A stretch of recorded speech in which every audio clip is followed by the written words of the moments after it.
Leo White braced his hands on the bathroom sink, staring blankly at his reflection.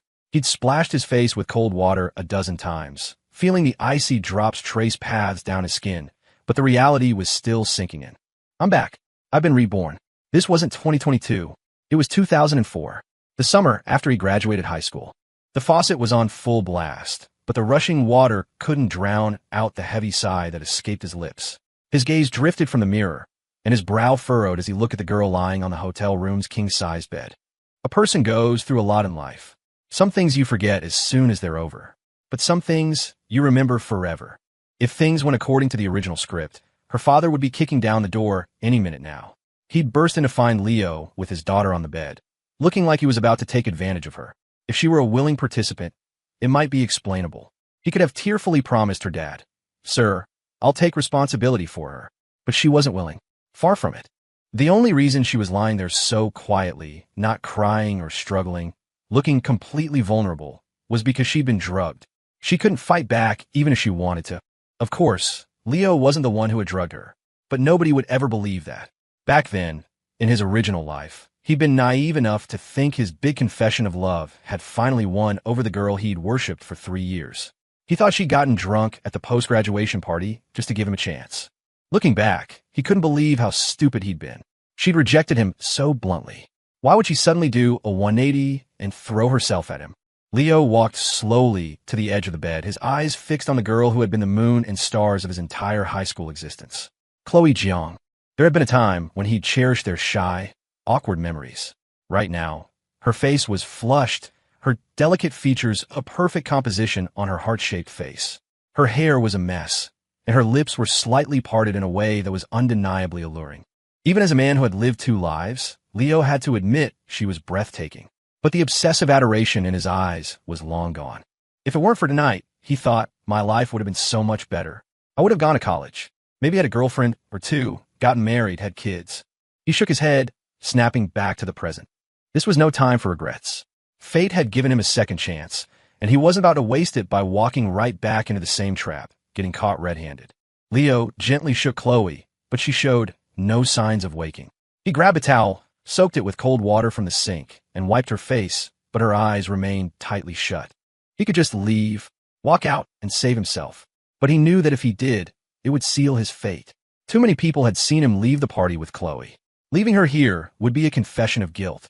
He'd have no way to defend himself. Since he couldn't wake her, Leo steeled himself, made a decision, and didn't hesitate. He hoisted her onto his back and walked out of the room.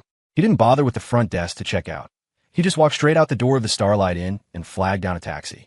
In his past life, he'd just gotten out of the shower and onto the bed when the door burst open.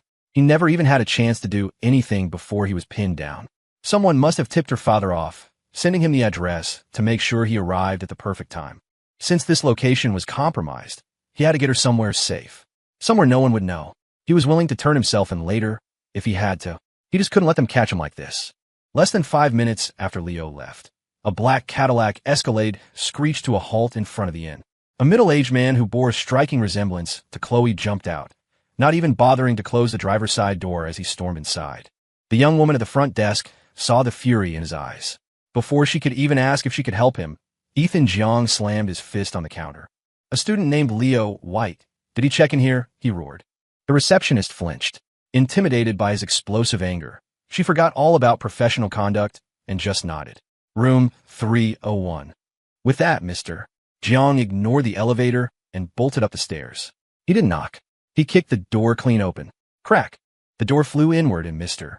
Jiang froze. The room was empty. Panic seized him. He frantically dialed Chloe's number again, but it went straight to voicemail. He took a deep, shuddering breath, trying to force himself to stay calm. Finally, he called Chloe's high school homeroom teacher. "Mr. Schultz, this is Ethan Jiang, Chloe's father. I need your help with something. I need the phone number for the parents of a student in your class named Leo White." When David White took the call from Ethan Jiang, his mind went blank. As a lawyer who ran his own firm, he knew exactly how serious this was. If the accusations were true, Leo's life was over before it had even begun. He glanced at his wife, Helen, who was watching TV on the couch, and decided not to tell her. Not yet. He hung up the phone, forcing a calm expression. "Honey, something's come up at the office. I'm about to head out for a bit. Don't wait up." Helen, cracking sunflower seeds, shot him a sideways glance. The little one is out at a class party, and now the old one is running off to a party of his own, she said, her voice dripping with sarcasm. David didn't dare tell her the truth. He didn't know the full situation, and telling her now would only make her panic. It's a difficult case I took on, he improvised. The associates are struggling with it. I need to go over the files myself. Helen wasn't unreasonable, just habitually grumpy. Seeing that he seemed genuinely preoccupied, she got up and fetched a pair of socks for him. Be back soon. I will. When Mr. Jiang saw David White arrive at the inn, he charged at him. You raised a real piece of work for a son. David knew he was in no position to argue and simply absorbed the man's fury. When Mr. Jiang finally paused for breath, he asked, Mr. Jiang, what's the situation now? Mr. Jiang didn't know David, but David certainly knew of him. The biggest real estate developer in Riverbend, worth hundreds of millions. An untouchable figure. David never imagined this would be how they'd meet. Ethan Jiang clearly had no desire to speak to him. He just lit a cigarette and smoked in silence. He had already called the police. An officer, standing nearby, spoke up. We just reviewed the security footage. Leo White carried Chloe Jiang out of the hotel and got into a taxi. We don't know where they went. The camera was too far away to get a clear shot of the license plate. I've contacted the traffic division to assist. We should have something soon. David knew things had escalated. His mind raced, trying to figure out how to get the situation under control. The best-case scenario was finding Leo before he did something stupid. Maybe they could still mitigate the damage. But right now, they had nothing. Just as the anxiety in the small lobby reached a fever pitch, Mr. John's phone rang. The caller ID read, Chloe. He threw his half-smoked cigarette to the ground. Chloe, where are you? Mr. Jiang, hello. This is Leo White, Chloe's classmate. Hearing a boy's voice on the other end, Ethan Jiang's expression darkened. Leo? Where's Chloe? At the mention of Leo's name, David and the police officer exchanged a look and instinctively leaned closer to the phone. Mr. Jiang put on speaker. She had a little too much to drink, and her phone died, so I couldn't get in touch with you, Leo's voice said, sounding surprisingly calm. I was going to let her rest at the hotel until she woke up, but she seemed to be getting worse, so I brought her to the hospital. Hearing this, both Ethan Jiang and David White let out a simultaneous sigh of relief. She was safe. Which hospital? David couldn't help but ask. Leo paused, a flicker of recognition in his voice. Dad, why are you there? Never mind that, David said urgently. Just tell me which hospital you're at. Riverbend General. I borrowed a charger from someone, and as soon as her phone turned on, I called you. Before Leo could finish, the line went dead with a series of beeps. The last thing he heard was Mr. Jiang shouting something about heading to the hospital. After the call ended, Leo found himself curiously examining the 2004 era Nokia in his hand. This thing had been the holy grail for him back in the day. This wasn't the first time I had seen her in that light, but it was the first time I had seen her in a hospital. I didn't get to admire it for long before my gaze drifted over to Chloe. I jumped when I saw her wide eyes staring right at me. Whoa, you're awake. Leo felt a pang of awkwardness, having been caught red-handed rummaging through her phone. He quickly set it down. I just used your phone to call your dad. He should be here soon. Chloe blinked, but didn't say anything. Though her mind had been foggy and she couldn't open her eyes, she was aware of what had been happening. When she felt Leo carry her into the hotel and lay her on the bed, her heart had hammered against her ribs. She had resigned herself to the worst. But then, he hadn't done anything to her. He'd even washed her face with a cool towel. Thank you. Chloe's voice was soft and melodic. Leo shrugged. No problem. Since you're awake, I'm going to take off. He stood up to leave. Watching his retreating back, Chloe felt a strange ache in her chest. She remembered the time she'd had a cold and was getting in 4 drip at the school nurse's office. Leo had pretended to be sick too, just so he could sit with her all afternoon while a bag of saline dripped into his arm. Now his attitude was so cold, all because she'd rejected his confession. Leo. He stopped at her call and turned, a questioning look on his face. Yeah, can we still be friends like before? Leo thought he must be hallucinating. He could swear he saw a glimmer of hope in her eyes. He stroked his chin, thinking, friends like before? What did that mean? Humiliating himself, giving everything he had, only to get a faint apology and a polite, distant smile in return? Back then, that smile had felt like sunshine. Now, the memory just seemed pathetic. Being her doormat was exhausting, and in the end, it got him nothing. He shook his head. Seeing him shake his head, Chloe's heart dropped for a reason she couldn't explain. She was about to say something else when a nurse bustled in carrying a small tray. "Oh, you're awake," the nurse said brightly. She looked like she had just graduated, young and with a gentle voice. A little chatty, though. While changing Chloe's bag, she smiled at Leo. "Your girlfriend is really beautiful." Chloe stiffened, about to correct her, but Leo spoke first. "Oh, don't get the wrong idea. She's just a classmate, not my girlfriend." Chloe's lips tightened. She turned her head away, looking angry. Though at what? She wasn't sure. "Oh," the nurse gave an embarrassed laugh. "Sorry about that. It's just, seeing you carry her in here. I just assumed." Leo waved a hand dismissively. "No worries." Then, a roguish grin spread across his face as he leaned closer to the nurse. He was handsome to begin with, and the bad boy smile was especially effective.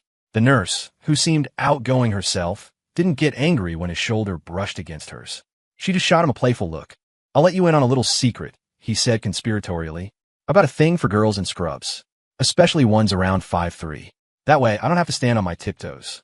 He'd said it quietly, but the nurse was standing right next to Chloe, who heard every word. She looked up at Leo, an unreadable emotion in her eyes, before pouting and muttering under her breath, "Jerk." The nurse, however, giggled, covering her mouth with her hand. She was, as it happened, exactly 5'3". "You're so smooth, you must have had a lot of girlfriends." Leo put on a sly expression. "Not at all. I've been saving myself for true love. Everyone says I'm a fool." He paused for effect. "I used to think so, too. But after seeing you, I'm starting to think my standards were pretty smart." His lines got more and more outrageous, and the young nurse was clearly flattered. After she finished with the 4, she lingered, hesitant to leave for her other duties. "Hey, handsome," she asked tentatively, "you want to trade AIM screen names?" Guys were a rare commodity in nursing school, and she was at that age of youthful curiosity. Meeting someone as good-looking and funny as Leo, she wanted to keep the conversation going. "Sure. What's your screen name? I'll add you when I get home." The nurse scribbled her screen name on a piece of paper from her pocket and pressed it into his hand. "Don't forget to add me." "I won't." As the nurse left, Leo glanced at the slip of paper and smiled. Youth was a wonderful thing, but his moment of reflection was over. "Time to go." "Leo, you never told me you liked nurses," Chloe asked, her voice laced with an acidic tone as she watched him tuck the paper into his shirt pocket.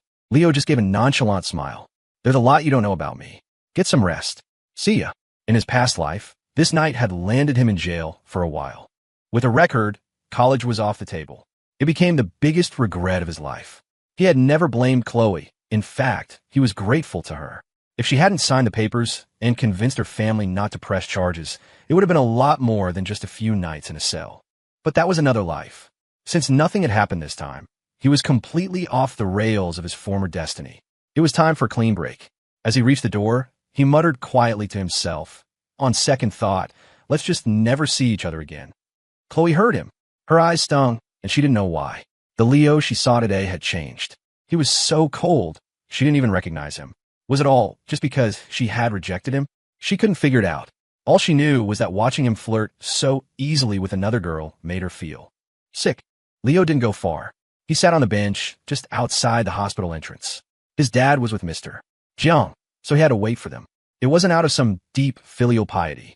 He was just broke and didn't have money for a cab. He was mentally calculating whether he should ask Mr. Jiang to reimburse him for the hospital bill. A millionaire like that wouldn't care about a little cash, but he sure did. And while he was at it, maybe he could get the money for the hotel room back, too. He didn't have to wait long. About 10 minutes later, Mr. Jiang's Escalade pulled up, followed by his dad's sedan, and bringing up the rear, a police car. Seeing the flashing lights, Leo's eye twitched. Thank God I was smart enough to run. "Leo." David White strode up to his son as soon as he got out of the car. "What in the world is going on?" Mr. Jiang and the officer followed, their tense expressions relaxing slightly at the sight of him. "Chloe had a bit too much to drink at the party and passed out," Leo explained calmly. "She just woke up at the hospital. She's fine now. You should probably go talk to the doctor for the details." "Dad, I'm tired. I want to go home." The police officer wasn't about to let Leo leave so easily. The matter wasn't settled, and procedurally, he needed to take a statement. But as he was about to object, Mr. Jiang waved a hand. "Officer Miller, it seems this was all a misunderstanding. I'm sorry to have troubled you." Ethan Jiang hadn't gotten to where he was on luck alone. He was ruthless and shrewd. He'd only lost his head tonight because his daughter was involved. Now that he knew Chloe was safe, his composure returned. He'd heard Chloe mention Leo's name more than once, and he'd even asked her teacher about him. The feedback was always positive. He couldn't imagine a boy like that doing something so depraved. He didn't want to ruin the kid's future, especially since, at this point, he was the one in the wrong. He'd said some nasty things to David White. "Leo, thank you," he said. Then he turned to Leo's father. "Mr. White, I was out of line today. I'll come by to formally apologize another day." David had been through the ringer tonight as well. He just shook his head, showing he held no grudge. "There's no need for an apology. Please, go see your daughter." He was, after all, a parent too. He clapped Leo on the shoulder. "Let's go. Home time, mister." John's mind was entirely on Chloe. He nodded, ready to head into the hospital, but Leo's voice stopped him. "Mr. Jiang." "Yes, Mr." Jiang turned. "Is there something else?" Leo grinned and scratched the back of his head. The ER copay was $150. The hotel room to let Chloe rest was $48, and the cab was $12. He paused, calculating. "That comes out to $210. How about we just call it an even $220 for my trouble?" He held his hand out, palm up. $220. In 2004, that was more than half a year's allowance for him. "Mr. Jiang stood frozen, the corner of his eye twitching. Ahem. David was mortified. Now was not the time to be asking for money. He coughed awkwardly and swatted the back of Leo's head. "Have you no shame? Let's go." "Mr. Jiang, I am so sorry." "Mr. Jiang recovered, an embarrassed smile touching his lips. "No, it was my oversight." He pulled out his wallet and handed Leo a thick fold of cash. "Leo." "Mr. Jiang started to say the extra was a thank you, but he stopped as he watched Leo meticulously count out exactly $220 before handing the rest back. "Goodbye, Mr. Jiang. Tell Chloe I said hi."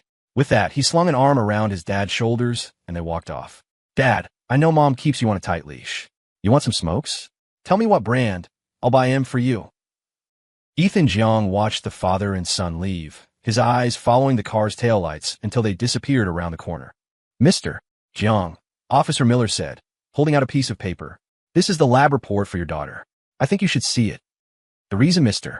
Jiang had let Leo go so easily was because he'd already sent one of his men in to speak with the doctor. He took the report, his brow furrowing as he read the results.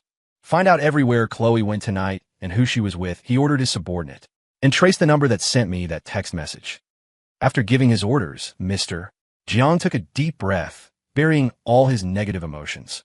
He put on a look of paternal warmth he hadn't shown all night and walked into the hospital room. "Chloe, honey, are you feeling okay?" "Dad." Chloe was thrilled to see him, but her eyes couldn't help but dart to the space behind him. After a moment, she couldn't hold back any longer. "Where's Leo?" "He went home." "What happened tonight?" Meanwhile, Leo was in his dad's car, staring out the window at the passing streetlights. He'd dreamed of being 18 again countless times, but now that he was really back, everything felt deeply unfamiliar. Leo's family wasn't fabulously wealthy, but they were comfortably well off. By 2004, they already owned an apartment in the city center, in a building developed by Ethan Jiang's company, no less. Back when they bought it, Leo used to joke that he was supporting his future father-in-law's business, since Chloe was an only child and would inherit everything one day. "Not a word of this to your mother," David said once they were downstairs. The two of them were squatting by a flower bed, sharing a smoke. Other families had this strict father and gentle mother dynamic, but David was too much of an intellectual to be truly stern. He was the gentle father by default. Helen, on the other hand, was the strict one. When she got worked up, it wasn't just Leo who was afraid. David got nervous too. Leo saw the curtain in their third-floor apartment twitch open.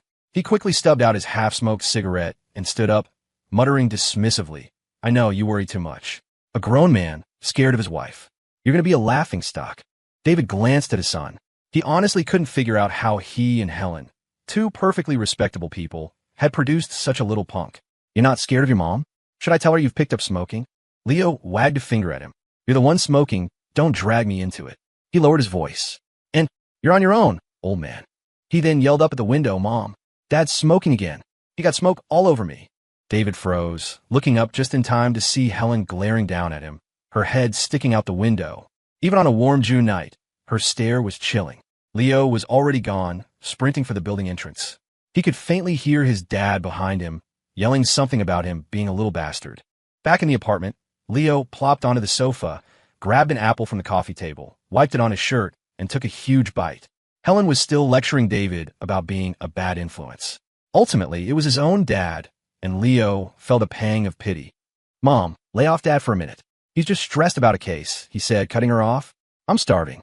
Could you make me some chicken noodle soup?" In his past life, Leo had built a decent business for himself in a city far from home. He only saw his parents on holidays. The thing he missed most was his mom's chicken noodle soup. He tried to get them to move in with him, but they never felt comfortable and would always ask to go home after a few days. Eventually, he gave up. Maybe it was for the best. Who could stand living with two people, a combined age of over 100, who spent their days watching cartoons and audibly responding when the characters on screen yelled "Grandpa"? Hearing Leo ask for chicken noodle soup, Helen initially grumbled about him making a fuss so late at night. But her complaints were just for show. She set aside what she was doing and headed for the kitchen. "Slow down, you'll choke," Helen said, watching Leo inhale his food. "Weren't you at a party? You look like a starving ghost who hasn't eaten in days." Between slurps of soup, Leo replied, "I've eaten everywhere, and I've decided your chicken noodle soup is still the best." The 18-year-old Leo would never have said something with such a world-weary tone. Helen and David both paused, taken aback. For a moment, their expressions softened. "Just eat slowly." After he finished, Leo, in a rare break from his usual laziness, took his bowl to the kitchen and washed it himself. "I'm heading to bed. You two have fun," he said, seeing his parents still watching TV. As the sound of his bedroom door closing echoed through the apartment, Helen scooted closer to David on the sofa. "Hey, tell me the truth," she said. "Where did you really go tonight?" David's heart skipped a beat. He picked up his glass of water and took a sip. "Go on. Keep making things up," she said flatly. "Every time you're about to lie, you glance away and grab your water. When are you going to change that habit?" David looked chagrined. He hadn't wanted to worry her, but now that the danger had passed, there was no reason to hide it. After he explained everything, Helen's face paled with residual fear. She shot him a fierce glare. "I trust our son. He's not that kind of person," she said firmly. "From now on, you don't hide things like this from me." Only after David agreed did her tone soften. He's about to go off to college. He'll be coming home less and less. While Leo was around, Helen was constantly nagging him. But the thought of him leaving for good left a bitter taste in her mouth. She hadn't felt it much before, but after hearing the strange maturity in his voice earlier, a sense of loss began to creep in. While David was comforting his wife, Leo was in his room. After a quick shower, he sat down at his computer. The old desktop tower from 2004 had terrible specs. Even playing a simple game like Diablo 2 was a stuttering, painful experience. He killed a few monsters and lost interest, clicking open his AOL Instant Messenger instead. The moment he signed on, a cascade of "I am" sounds chimed relentlessly. With a comfortable family background and decent looks, he'd actually been quite popular in high school. Graduation had just ended, and everyone knew this might be the last time they'd see each other. At the party, fueled by a bit of alcohol, a lot of unspoken feelings had come tumbling out, just like how Leo had worked up the courage to confess his feelings to Chloe. The outcome didn't matter as much as putting a final period on that chapter of their youth. After closing a dozen pop-up windows, Leo opened the class group chat, Senior 04. With exams over, a lot of kids were celebrating their freedom at internet cafes. The number of online users in the chat was at an all-time high, with messages flying nonstop. Besides the sentimental goodbyes, the hottest topic of discussion was whether Leo and Chloe had gone to a hotel together. When someone saw Leo's icon light up, they immediately tagged him. "Kevin Lou at Leo W. I saw you leaving with the queen bee herself. Some dude. Someone said you guys went to a hotel. Is it true?"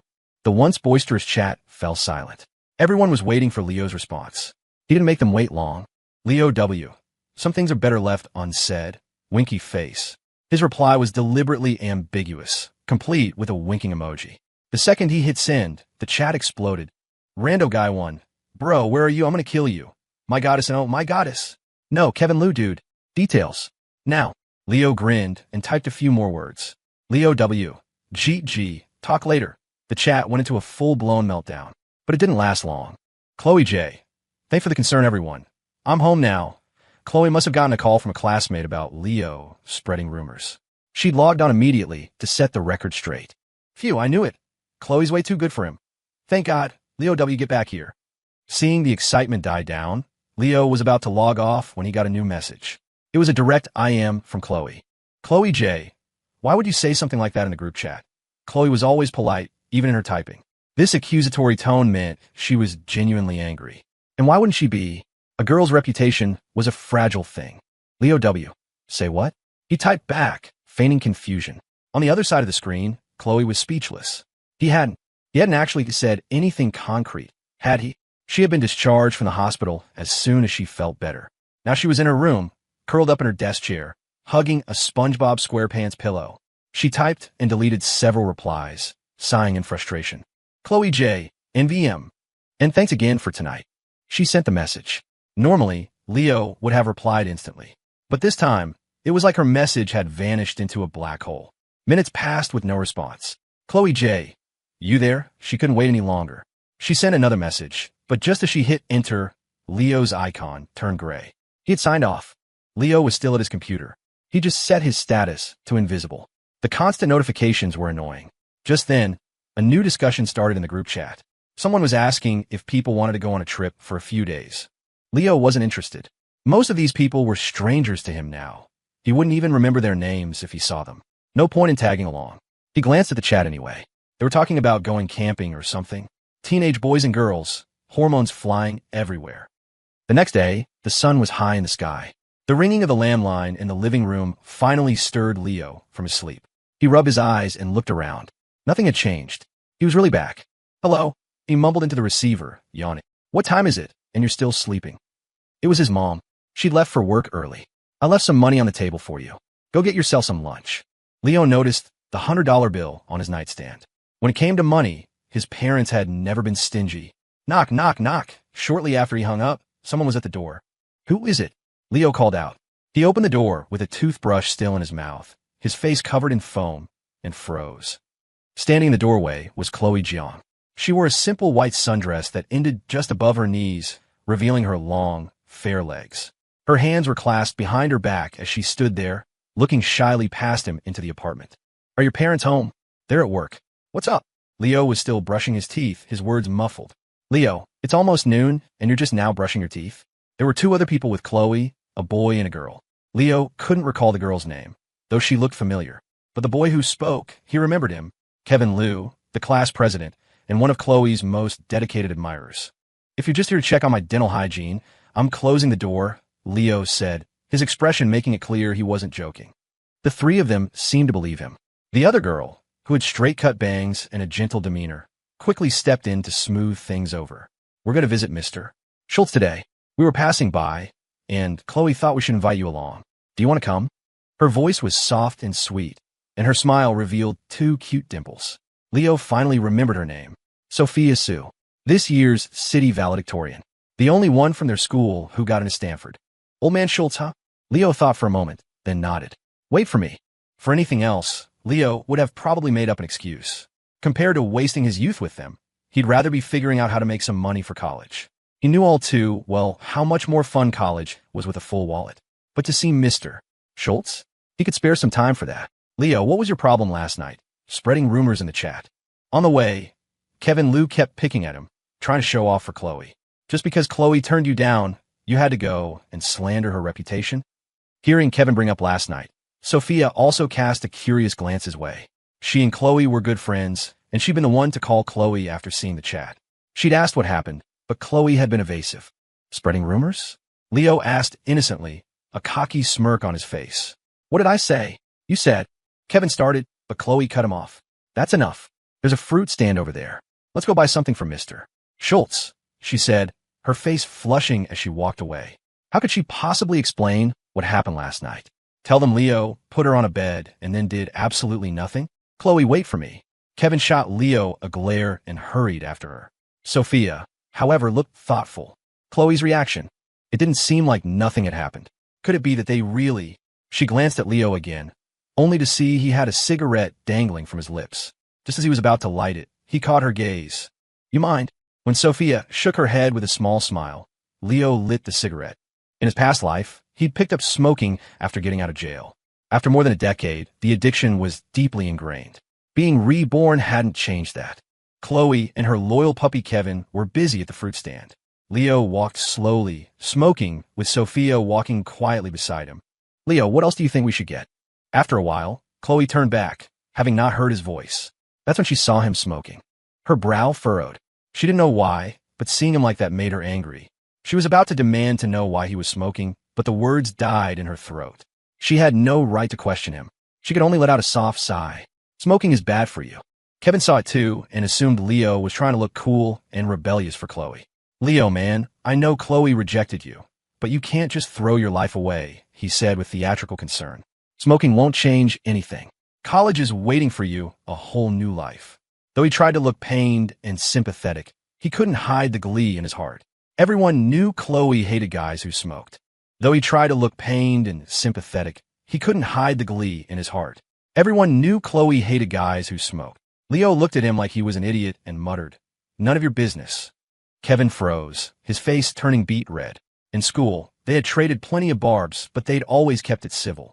The Leo of today had a coarse, street-smart edge to him, completely lacking the naivete of a high school kid. Kevin was at a loss for a comeback, only able to point a trembling finger. You can't talk like that." Chloe frowned, too.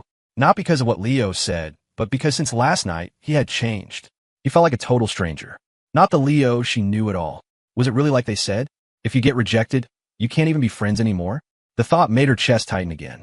She opened her mouth several times, but no words came out. In the end, all her turmoil was distilled into a single, whispered sigh. I just wasn't ready for a relationship." Her voice was quiet, laced with self-reproach, but everyone heard it. Kevin glared daggers at Leo, as if blaming him for upsetting his goddess. Sophia, on the other hand, glanced at Chloe with a newly curious expression. But Leo just nodded enthusiastically, even clapping his hands. Yeah, that's great. Smart people don't fall in love. You guys are in your prime. You should be aiming high, studying hard, serving your country. Don't waste your time on all that mushy stuff. His speech was so over the top that even Sophia couldn't take it. We shouldn't? What about you? Leo paused, rubbing his chin. This time, there was no rough stubble to greet his fingers. After a moment's thought, he stubbed out his cigarette and tossed it in a nearby trash can. Me? My high school years were basically thrown to the dogs. Besides, I'm just a regular guy. I don't have any grand ambitions. I just want to make some money, find a few girlfriends, and... He didn't get to finish. Leo, Chloe shrieked. The usually quiet and composed girl was furious. Are you saying I'm a dog? In high school, everyone knew that Leo's world revolved around Chloe. After she shouted, she lunged at him. I'll show you a dog. It was the first time any of them had seen Chloe act like this. Their jaws dropped. Ow, are you actually biting me? Leo hadn't expected her to really sink her teeth in. He winced, looking at the deep indentations on his forearm. The weirdest part was he was the one who'd been bitten, but Chloe was the one who looked wronged, her eyes red as she stared at him. Feel better now? He asked, bewildered. If you're done, let's go. He rubbed his arm and turned to leave. He was here to see Mr. Schultz. If they kept this up, who knew if they'd even make it in time for lunch? And that would be a real tragedy. Chloe stood frozen, watching his back. Sophia gently tugged her arm, snapping her out of it. Sophia, why did I get so angry just now? Sophia blinked. Because he called you a dog? Chloe pouted and shook her head slightly. She suddenly realized that wasn't what had angered her the most. It was something else Leo had said. But she couldn't admit that, not even to herself. So she went along with Sophia's suggestion. Yes, that's it. He called me a dog. Sophia gave her a strange look, but didn't press the issue. Come on, let's go. Okay. Kevin was still trying to process what had just happened. Leo used to tease Chloe all the time to get a rise out of her, but she'd never resorted to biting before. Still, he tried to reassure himself. Chloe would never fall for a guy like that. Leo's just acting out because he's given up. I still have a chance. The visit to Mr. Schultz had been planned in advance. It wasn't just Chloe's group. About a dozen other students were meeting up. Since they were all coming from different directions, they agreed to gather at the bottom of his apartment building. When Leo's group arrived, a number of kids were already waiting, holding gifts of fruit, and someone had even brought wine and cigarettes. Leo, empty-handed, stood out. Chloe's here. As always, Chloe was the center of attention. A few more people are on their way. Let's just wait a bit, said a girl with short hair, who ran over to link arms with Chloe. She looked at Leo with surprise, then whispered in Chloe's ear, Didn't you turn him down? Why is he still following you around? Chloe didn't know how to respond. He wasn't following her. She had invited him. After a moment, she said, We're all here to see Mr. Schultz. We're all classmates.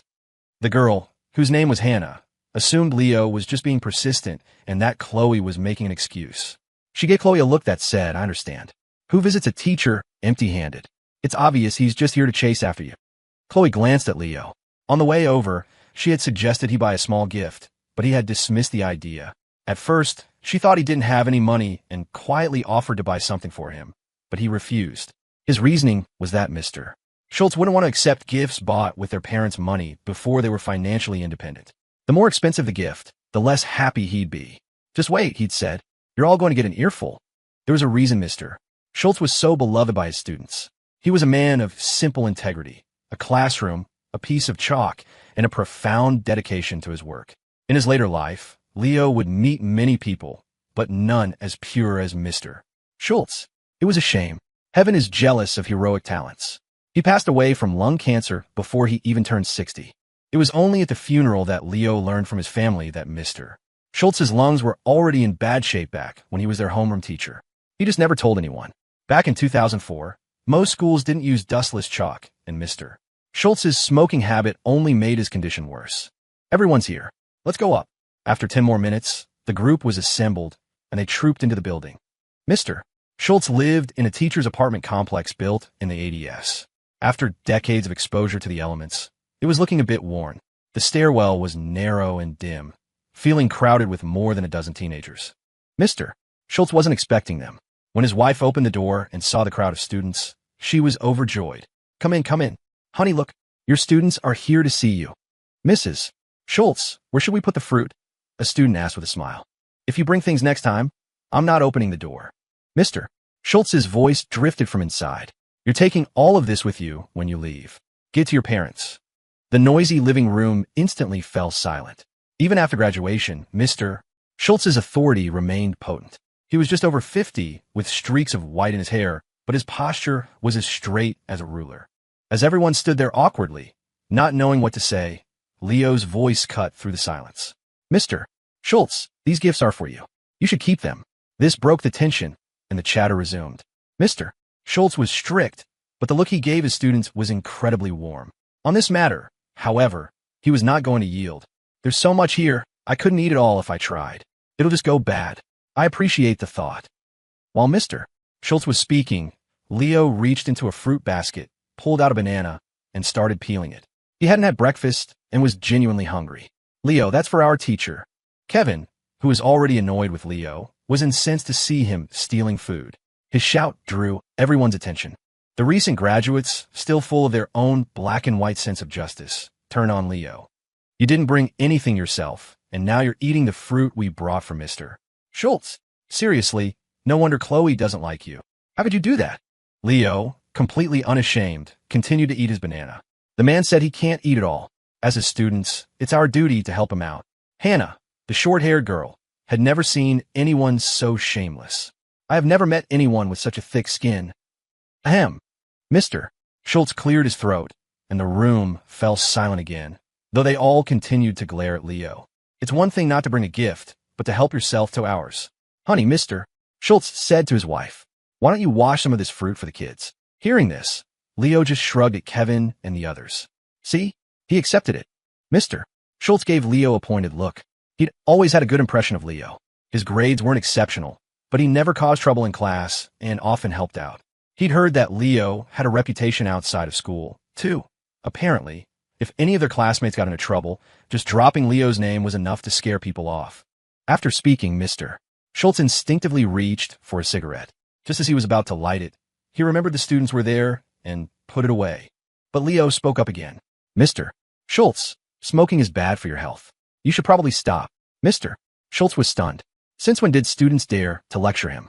He was about to give Leo a piece of his mind when Leo continued. Dr. Harmon from the State University Hospital is doing a one-day consultation at Riverbend General tomorrow. I made you an appointment. You've got time now. You should go get checked out. If it's nothing, you can smoke all you want. The others heard him. They understood his good intentions, but thought he was being incredibly presumptuous. Leo, what are you talking about? There's nothing wrong with Mr. Schultz. What a thing to say. Leo apologized to Mr. Schultz. Look, you've upset Mrs. Schultz. Leo. Chloe whispered his name urgently. Making a doctor's appointment for someone without asking was beyond strange. Leo knew he was being forward, but he had no choice. He'd asked his mom, Helen, and found out that Dr. Harmon was one of the country's top pulmonologists. His appointments were nearly impossible to get, and his consultation day in Riverbend was already fully booked. But Helen had been one of Dr. Harmon's students, and the hospital was where she worked. As a favor to his former student, the doctor had agreed to squeeze in one more patient. Leo had only found this out this morning and hadn't had a chance to tell Mr. Schultz. The DR. Harmon you're talking about. Is it DR? Harmon from the respiratory department at the State University Hospital. Mrs. Schultz ignored the murmuring students and stared at Leo, her voice uncertain. Her husband had been a teacher for decades, and a long-term exposure to chalk dust, combined with his smoking, had taken a toll on his lungs. She had taken him to see many doctors, but none offered much hope. They had only suggested trying to see DR. Harmon. If he couldn't help, no one could. She had made several trips to the state capital specifically for this, but DR. Harmon's appointments were gone the second they were released. She'd heard he was coming to Riverbend and had thought she might have a chance, but she'd underestimated his renown. His patients followed him wherever he went, and getting an appointment was a monumental task. Some people had been trying for years without success. Mr. Schultz, not wanting to see her run herself ragged, had told her to stop trying. She had given up hope. And now, she was hearing DR. Harmon's name from the mouth of a high school student. A student who claimed he'd already secured an appointment. When Leo nodded, Mrs. Schultz's voice trembled. Thank you. The surrounding students didn't know the full story, but they could piece together from the conversation that Mr. Schultz was unwell, perhaps seriously. A heavy silence descended on the room. Mrs. Schultz pulled her husband into another room to talk privately, leaving the large group of teenagers sitting in the living room, a tangible sense of worry hanging in the air. Teenagers wear their emotions on their sleeves. Only Leo seemed unaffected, casually eating fruit and watching the O.C. on TV. He even muttered a complaint about how Ryan Atwood was an idiot for not realizing he could have it all. When no one responded to his commentary, he felt like he was talking to himself and finally broke the silence. Mr. Schultz said it's nothing serious. What are you all so worried about? When he comes out and sees you all like this, how do you think he'll feel? If you want to be sad, go home and cry into your pillows. Don't do it here. His words seemed to break the spell, and the tension in the room eased. Leo, how did you know about Mr. Schultz? Chloe asked quietly from beside him. I didn't. Then why? Cigarettes and wine are tacky. Fruit is a waste. I just wanted to give him something different. He's retired now, so he has time. A checkup can't hurt. Is that all? Chloe didn't believe him. Neither did anyone else. Leo threw up his hands. Okay, you want the truth? I can see the future. Kevin and the others scoffed at that. Right. It was probably just a lucky guess. Still, as one of Mr. Schultz's star pupils, I thank you on his behalf. Kevin was the class president, with good grades and a well-off family. It wasn't a stretch to call him a star pupil. Unfortunately, he was also petty, which would limit his success. In his past life, after graduating from a prestigious university, he'd spent over a decade working his way up to a mid-level manager position at a newly public company. When he'd run into Leo, he'd had to bow and scrape, calling him Mr. White. The company was one Leo had founded. By then, life had sanded off all of Kevin's sharp edges. He was a shadow of his current, arrogant self. Thanks to Leo, the atmosphere in the room gradually returned to normal. Hannah, after debating the plot of the O.C. with Leo for a while, couldn't hold back her criticism. Ryan choosing Marissa over his own future, leaving everything behind. That's called true love. It's not stupid. That's the kind of love we all dream of. Leo, cracking sunflower seeds, looked at her as if she were an alien. Another one brainwashed by teen dramas. Whitewashing a character who abandoned his family and responsibilities. He decided arguing with her would be an insult to his own intelligence. Fine, I'm a stupid one. If it were me, I'd obviously want it all. EW. His comment drew a collective groan of disgust from the girls. The boys, while secretly agreeing with him, were too cowardly to say so. Chloe, it's a good thing you turned him down. That guy's way of thinking is dangerous. Hannah said, wrinkling her nose as she clung to Chloe's arm. When he confessed his love, he swore he only loved you. Even though that confession felt like a lifetime ago for Leo, having it brought up in front of everyone was still a bit embarrassing. Mostly because the words he'd used had been so cringy. Okay, that's enough. Chloe, who had even thinner skin, blushed and stopped Hannah. After she spoke, she glanced up at Leo. Last night, he'd asked a nurse for her AIM screen name right in front of her. Now, he was casually flirting with other girls as if she didn't exist. It seemed he really didn't care about her anymore. The thought twisted a knot in her stomach. By the way, Leo, what schools are you applying to?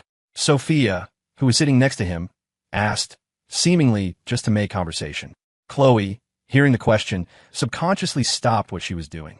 She wanted to know, too. Leo thought for a moment.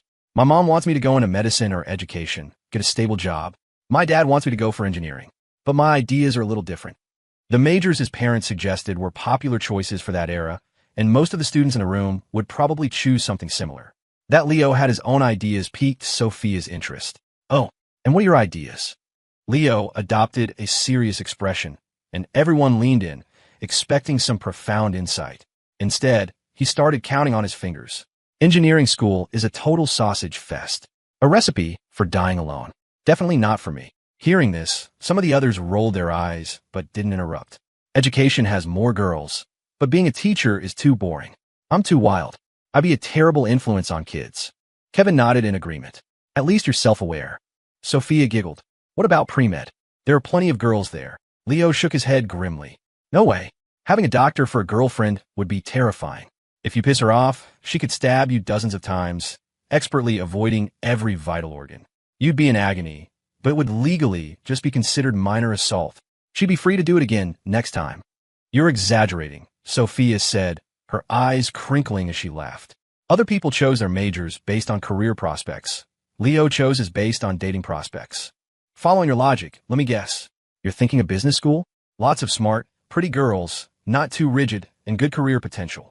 Leo gave Sophia an appreciative look, as expected from the only student in their class going to Stanford. He gave her a thumbs up. Bingo.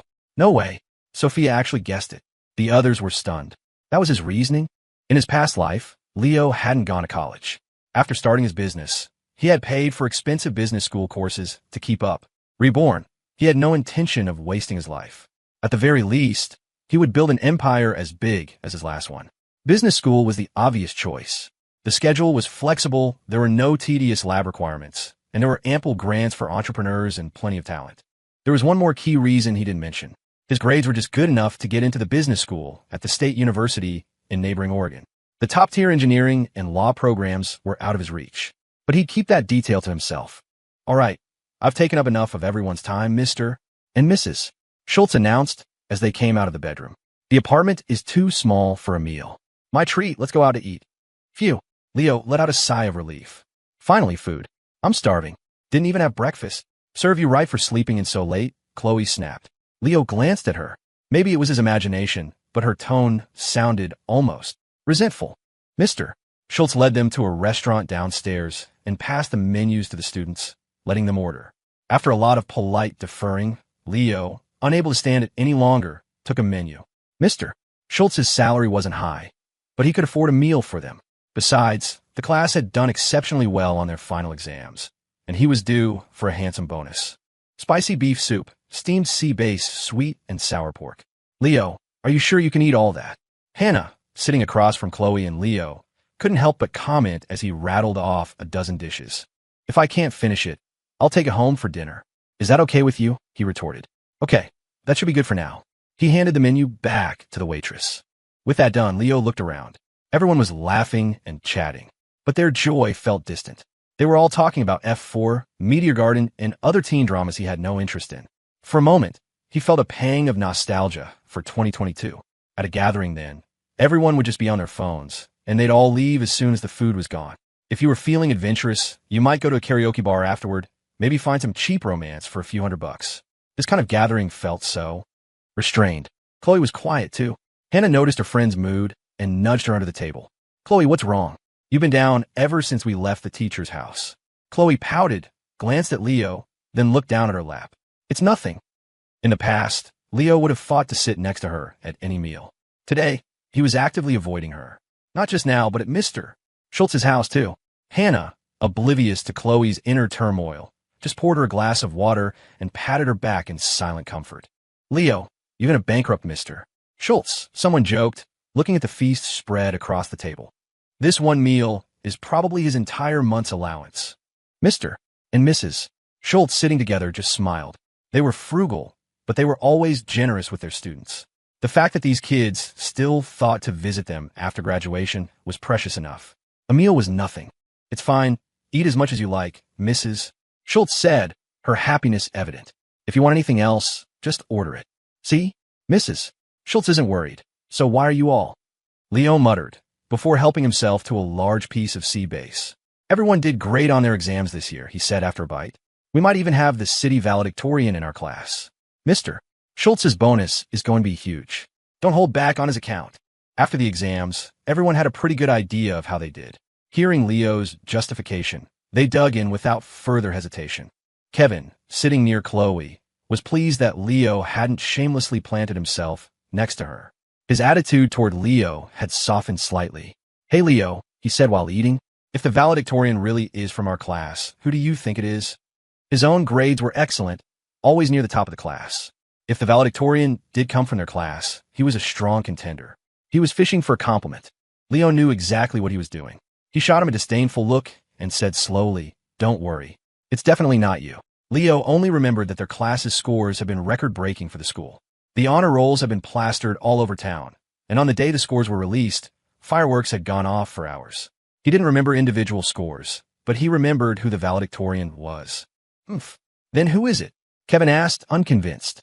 He checked his answers and was very satisfied with the results. Based on last year's scores, he was a shoo-in. Sophia Sue. Leo's certainty surprised even Sophia, who was sitting right next to him. "Me?" She was sipping a bowl of millet porridge when the conversation suddenly turned to her. "Yeah, well, thank you. I'll take that as a good omen," Sophia said, dabbing her lips elegantly with a napkin. No one was surprised by this answer. Even Kevin fell silent. Sophia definitely had the academic chops. "Thank you is too formal," Leo said with a grin. "If you really are the valedictorian, the school gives out a big cash prize, you know." Sophia's large eyes turned to Leo, waiting for him to continue. "I'm just thinking, you should probably treat me to dinner or something, right? Let some of that good luck rub off on me." Sophia was known for her gentle beauty and a refined, scholarly air. Plenty of boys in their class had crushes on her, but she always maintained a polite distance, making them realize it was a lost cause. Many had asked her out to eat, but no one had ever succeeded. Leo was just joking. He never expected her to agree. This was a future Stanford student, after all. "Okay." Sophia's voice was clear and crisp. Her simple response stunned half the table. They thought they must have misheard. "It's a deal, then. If I'm really the valedictorian, I'll treat you to dinner. You can pick the place." Now, it was Leo's turn to be surprised. He stroked his chin, thinking, "Well, in that case, I'll have to give it some serious thought." Sophia just smiled and said nothing more. Hannah nudged Chloe again, whispering, "Chloe, do you think Leo gave up on you and is going after Sophia now? What a scumbag. But he should take a look in the mirror. Does he really think he's good enough for Sophia? Confessing his love one day and chasing a new girl the next." Hannah was disgusted by his behavior. If Leo knew what she was thinking, he would have set her straight. It wasn't one day, it was a lifetime. Chloe was already upset by Leo's change in attitude. Hannah's whispered comments only made it worse. A sudden, sharp feeling washed over her. The feeling that something that had once belonged to her was about to be lost forever. As the feeling intensified, her brain seemed to shut down, and she blurted out, "Leo, my dad said he wants to have dinner with us tonight. Are you free?" Ethan Jiang had, in fact, said he wanted to thank Leo properly, but he hadn't set a time. In that moment, Chloe could only use him as an excuse. Perhaps subconsciously, she also wanted everyone to know that her father was inviting Leo to dinner, that their relationship was something special. And it worked. Everyone's eyes widened as they stared at her in disbelief. A blush crept up Chloe's cheeks. The chicken leg in Kevin's hand fell back into his bowl with a splash. The food in his mouth suddenly tasted like ash. Leo was stunned, too, but he had to admit he was very interested in having a private dinner with Ethan Jiang. It had nothing to do with Chloe. It was purely for investment opportunities. Sophia, beside him, showed no particular reaction. She was, as always, unflappable. "So are you," Chloe repeated, her voice noticeably more nervous this time. Her eyes were fixed on Leo, full of expectation. But Leo just shook his head. "Maybe some other time. I'm not free tonight." It was just an excuse. He wanted to meet with Mr. Jiang, but for business. Showing up now, with no project proposal, would be a waste of a good opportunity. Rejected. She had been rejected. Chloe's expression went slack. This was the first time she had ever invited Leo to do anything, and he had turned her down. The mood at the table shifted. After the meal, people started to get up and leave, making their goodbyes. For some, this would be the last time they saw each other. "What are you all doing this afternoon?" Mr. Schultz asked the remaining students. "Want to come over to my place and hang out?" A few agreed to go back to his apartment for cards and chess. When they asked Leo, he shook his head emphatically. Their activities were too boring. "I'm going to go have my own fun this afternoon. You guys have a good time." Mr. Schultz, Just bring your ID to Riverbend General tomorrow. With that, Leo stood up, said his goodbyes, and left. He had just stepped out of the restaurant when he heard Sophia's voice behind him. I was thinking of going to the arcade. Want to come? The arcade? Are you sure? In Leo's mind, Sophia belonged in a library. An arcade was no place for a straight-A student like her. But Sophia just flashed him a mischievous, playful smile he'd never seen before. I've always wanted to go. Never had the chance. Mr. Schultz's apartment was right next to the school, and not far away was an arcade. It wasn't a nice place. The air was thick with cigarette smoke and the smell of stale popcorn. Besides the game cabinets, there were also a few pool tables. Since school had just let out for the summer, it was crowded. As soon as Leo walked in, someone recognized him. "Leo, man, you're here," a guy with bleach blonde hair said, putting down his pool cue. "Here to play pool." He froze when he saw Sophia. "Who's this?" "Your girl." Sophia was usually quiet, and before she could formulate a reply, Leo clapped the guy on the back of the head. "What girl?" "This is my classmate." Oh, my bad, my bad." The guy, who Leo knew as Spike, just laughed, not at all offended. "What do you guys want to drink?" "It's on me. Just a water for me." "You?" Leo asked Sophia. "Same here. Thank you." As Spike went to get the drinks, Sophia asked quietly, "You know him well?" Looking at Spike's back, Leo was lost in thought. This guy. This was the guy who had once taken a knife for him. Without him, Leo wasn't sure he would have even lived long enough to be reborn. "We've known each other since we were kids," Leo said, not going into detail. "His dad got into some trouble. My dad took his case pro bono, won, and got him a decent settlement." Spike returned with the water bottles. "Leo, game tokens are on the house. Go grab some from the counter. Play whatever you want." "Thanks, man. Go on, don't mind us." "You got it." Spike went back to his game of pool. Leo went to the counter, where a girl was sucking on a lollipop and furiously mashing keys on a computer, playing a rhythm game. The whole counter was vibrating. Ahem. "Hey, can I get 20 tokens?" $5, she said without looking up, her voice familiar. She suddenly realized who it was and, ignoring her game, spun around. Her face lit up when she saw Leo. "Leo, you're here. Don't mind me. Just give me some tokens." The girl just pushed a whole box of tokens toward him. "Play as much as you want." She didn't ask for any money and immediately went back to her game. Leo wasn't one to be shy. He took the box and started looking for a machine. Being in a place so steeped in the nostalgia of a bygone era made him feel a little sentimental. "What do you want to play?" he asked, pointing at the games on the screen of a multicade machine. "King of Fighters? Street Fighter? Metal Slug? What are they playing?" Sophia pointed to a nearby cabinet where two guys were engrossed in a game. "That looks fun." Leo glanced over. "Metal Slug. Yeah, it's a classic." Sophia's eyes lit up. "Let's play that." "Come on, put the tokens in." At first, Sophia was clumsy, dying several times in a row. But a genius is a genius, and she learned fast. By her third token, she wasn't dying anymore. Leo, who had started out giving her pointers, soon found that he was the one dragging her down. "You're a monster," he declared after dying yet again. He put down the joystick and decided to have a smoke to calm his nerves. He stuck a cigarette in his mouth and fumbled in his pockets, but couldn't find his lighter. He was about to ask Spike for one when a small flame appeared in front of his face, right at the tip of his cigarette. "You left this on the table at the restaurant." Sophia's voice was soft and gentle, but Leo felt a stir in his long-dormant heart. This was the first time a girl had ever lit his cigarette. He took a drag, then turned to look at her. The arcade stools were long benches, and at some point, they had ended up sitting very close together. Chloe's beauty was stunning, a kind of noble elegance that kept people at a distance. Sophia's beauty was gentle and serene, and her eyes were like pools of calm water. "What is it? Is there something on my face?" Sophia had gone back to the game after lighting his cigarette, as if nothing had happened. But Leo's prolonged stare was making her self-conscious. "No, you're just really beautiful." Sophia smiled, a smile that could melt glaciers. Not as beautiful as Chloe, though. Leo was about to say that their beauty was different, but Sophia didn't give him a chance. She stretched, casually showing off her graceful figure, then stood up and smoothed out her clothes. "Thanks for today. I had a lot of fun, but I should get going.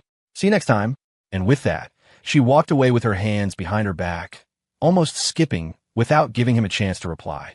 Once outside, Sophia took a deep breath. It had been stuffy in the arcade. She preferred the fresh air. Looking at the old streets outside the school, she smiled. "He's probably forgotten by now, but I still remember.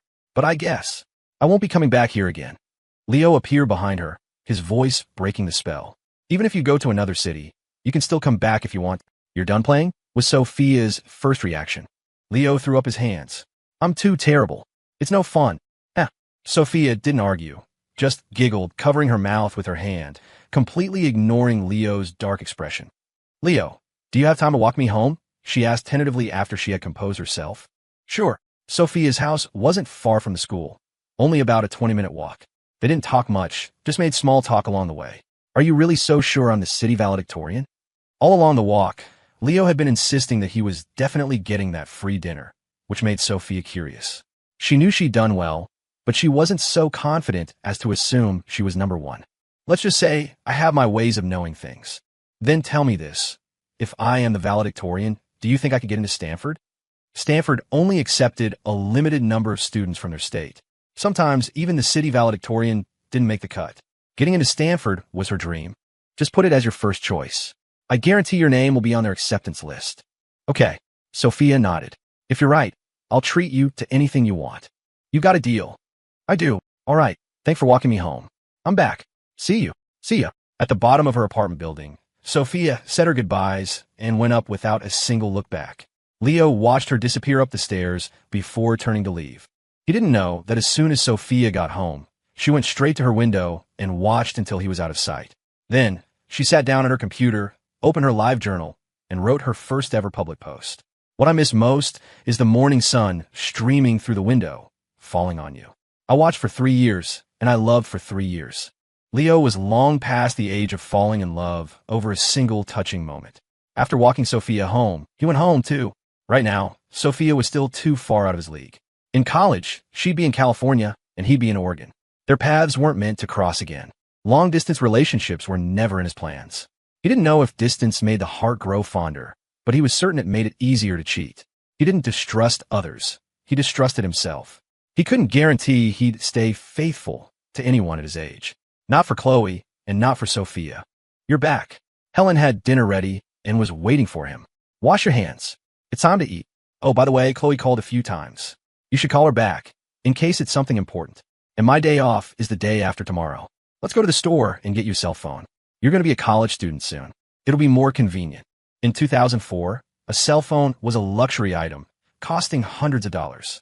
The 18-year-old Leo would have been thrilled, but for the current Leo, it wasn't something to be excited about. With no social media, no video streaming, a phone was just a phone, a tool for Helen to track him down at any moment. I don't need a phone right now. Helen couldn't believe her ears. What did you say? Leo shrugged and made up an excuse. Having a phone increases the likelihood of teen romance.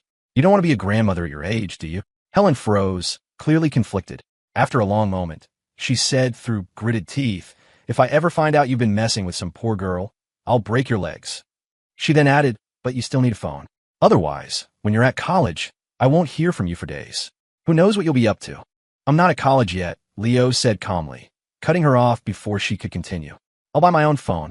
You don't have to worry about it. You'll buy it yourself? With what money? Leo shrugged. I don't have it now, but that doesn't mean I won't have it later.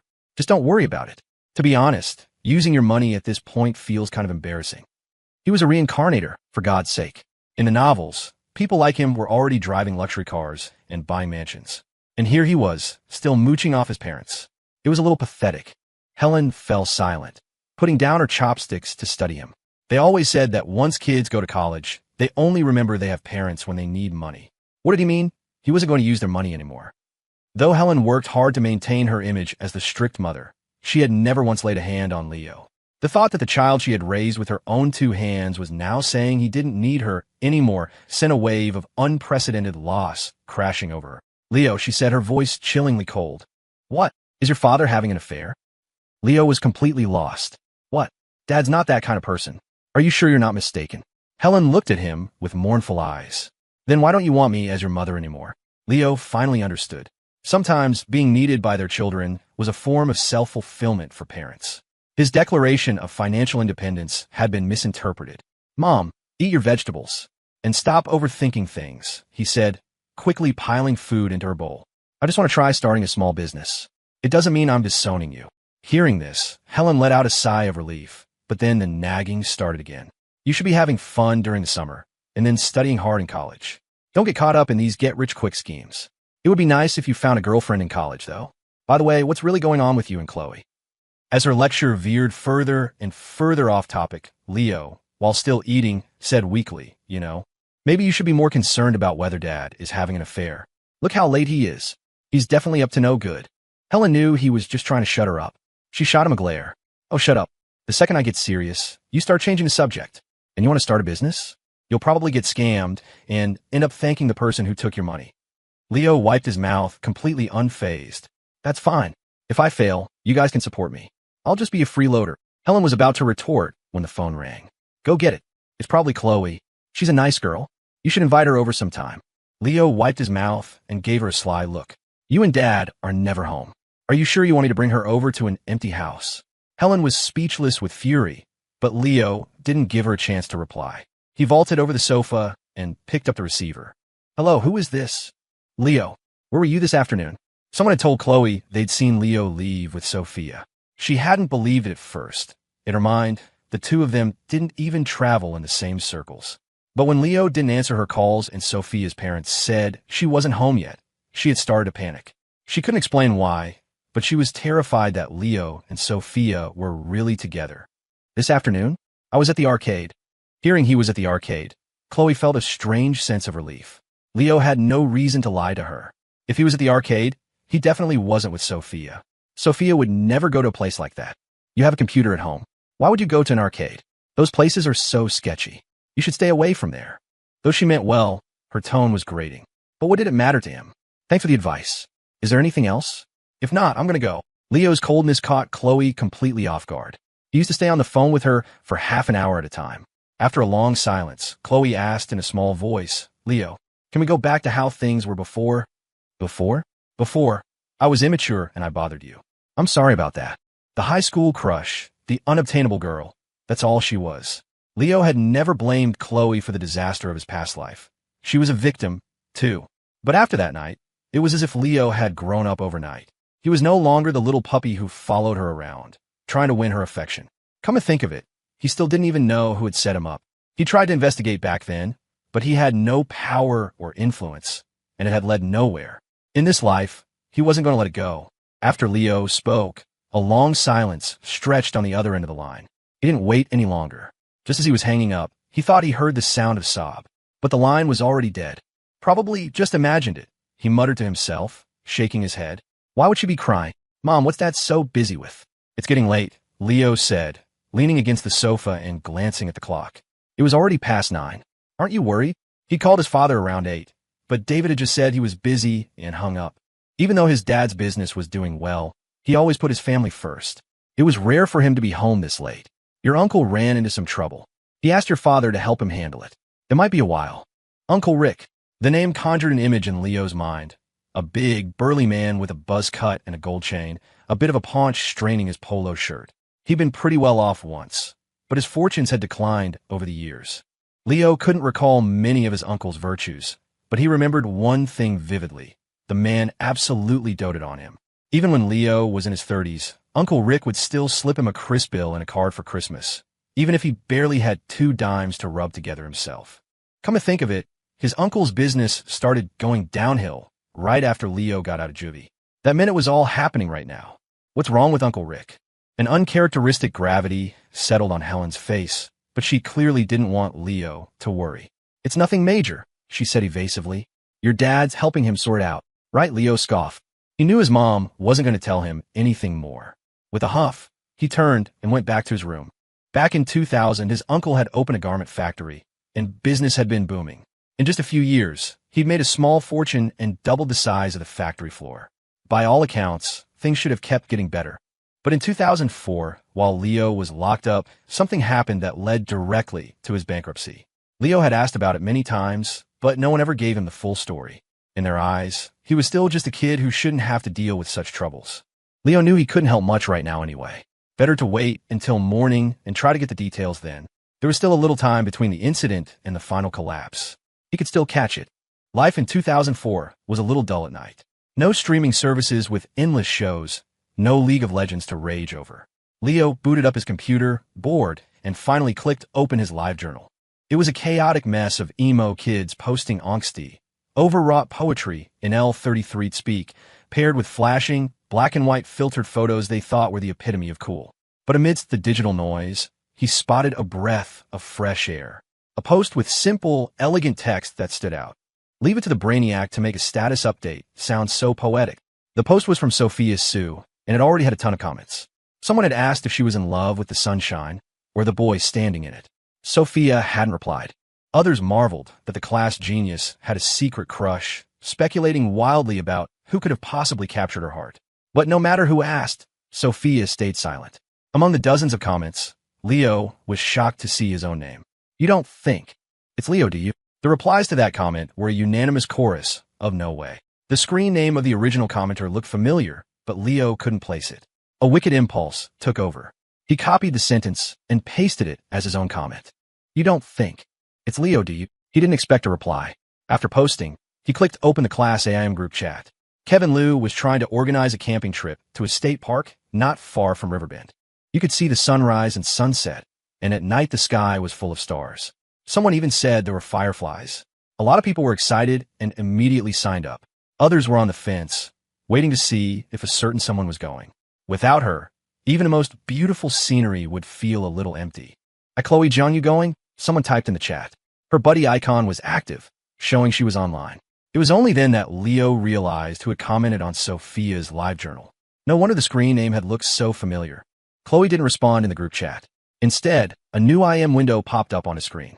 Chloe Jiang, are you going camping? Chloe was hunched over her computer, her eyes a little red and puffy. She'd clearly been crying. She had told herself over and over that she was done with Leo, but the moment she saw his buddy icon light up, she couldn't stop herself from messaging him. She hadn't known what to say, typing and deleting half a dozen messages before finally landing on a topic. Leo W., I'm thinking about it.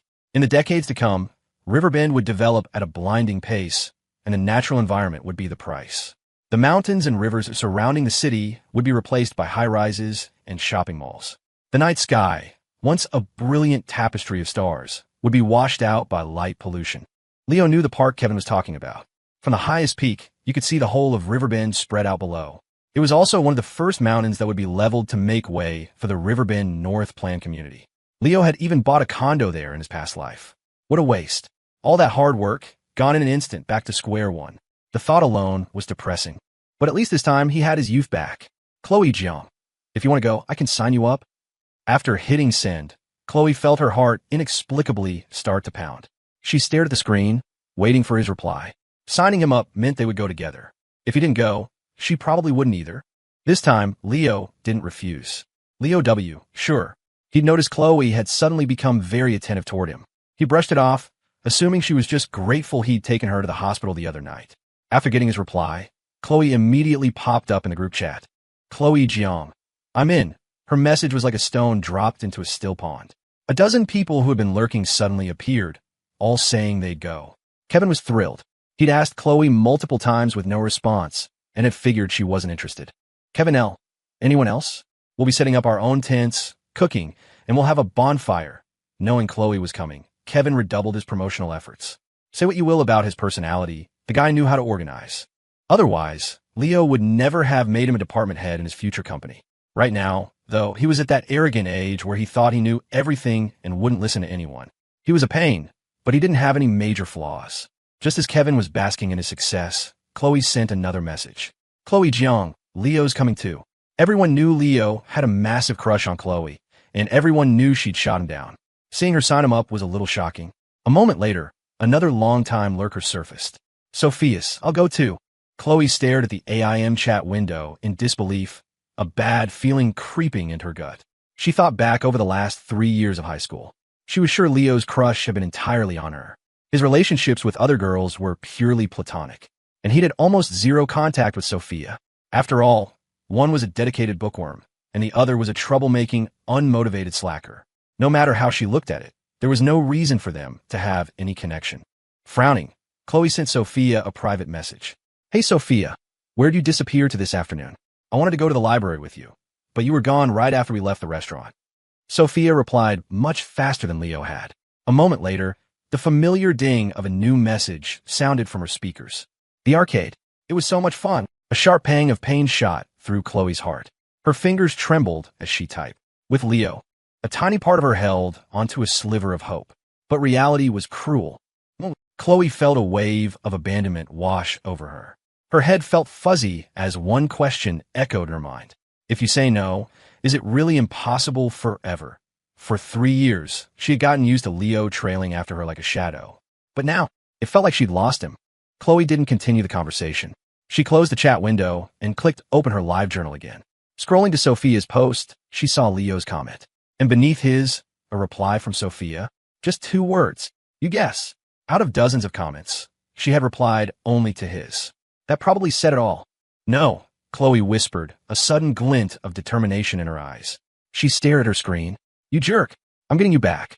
Leo, of course, had no idea what was going through Chloe's head. He was already fast asleep, blissfully unaware. It seemed nothing could get in the way of a good night's rest.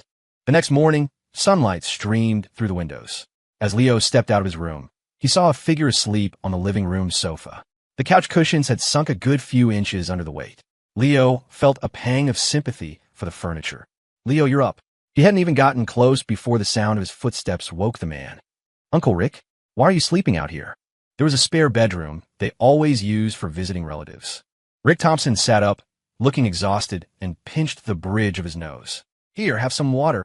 Leo poured a glass of water and handed it to him. Rick took it without ceremony and drank. The water was the perfect temperature. I was just going to look over some papers, Rick said, gesturing at his phone on the coffee table. Must have dozed off.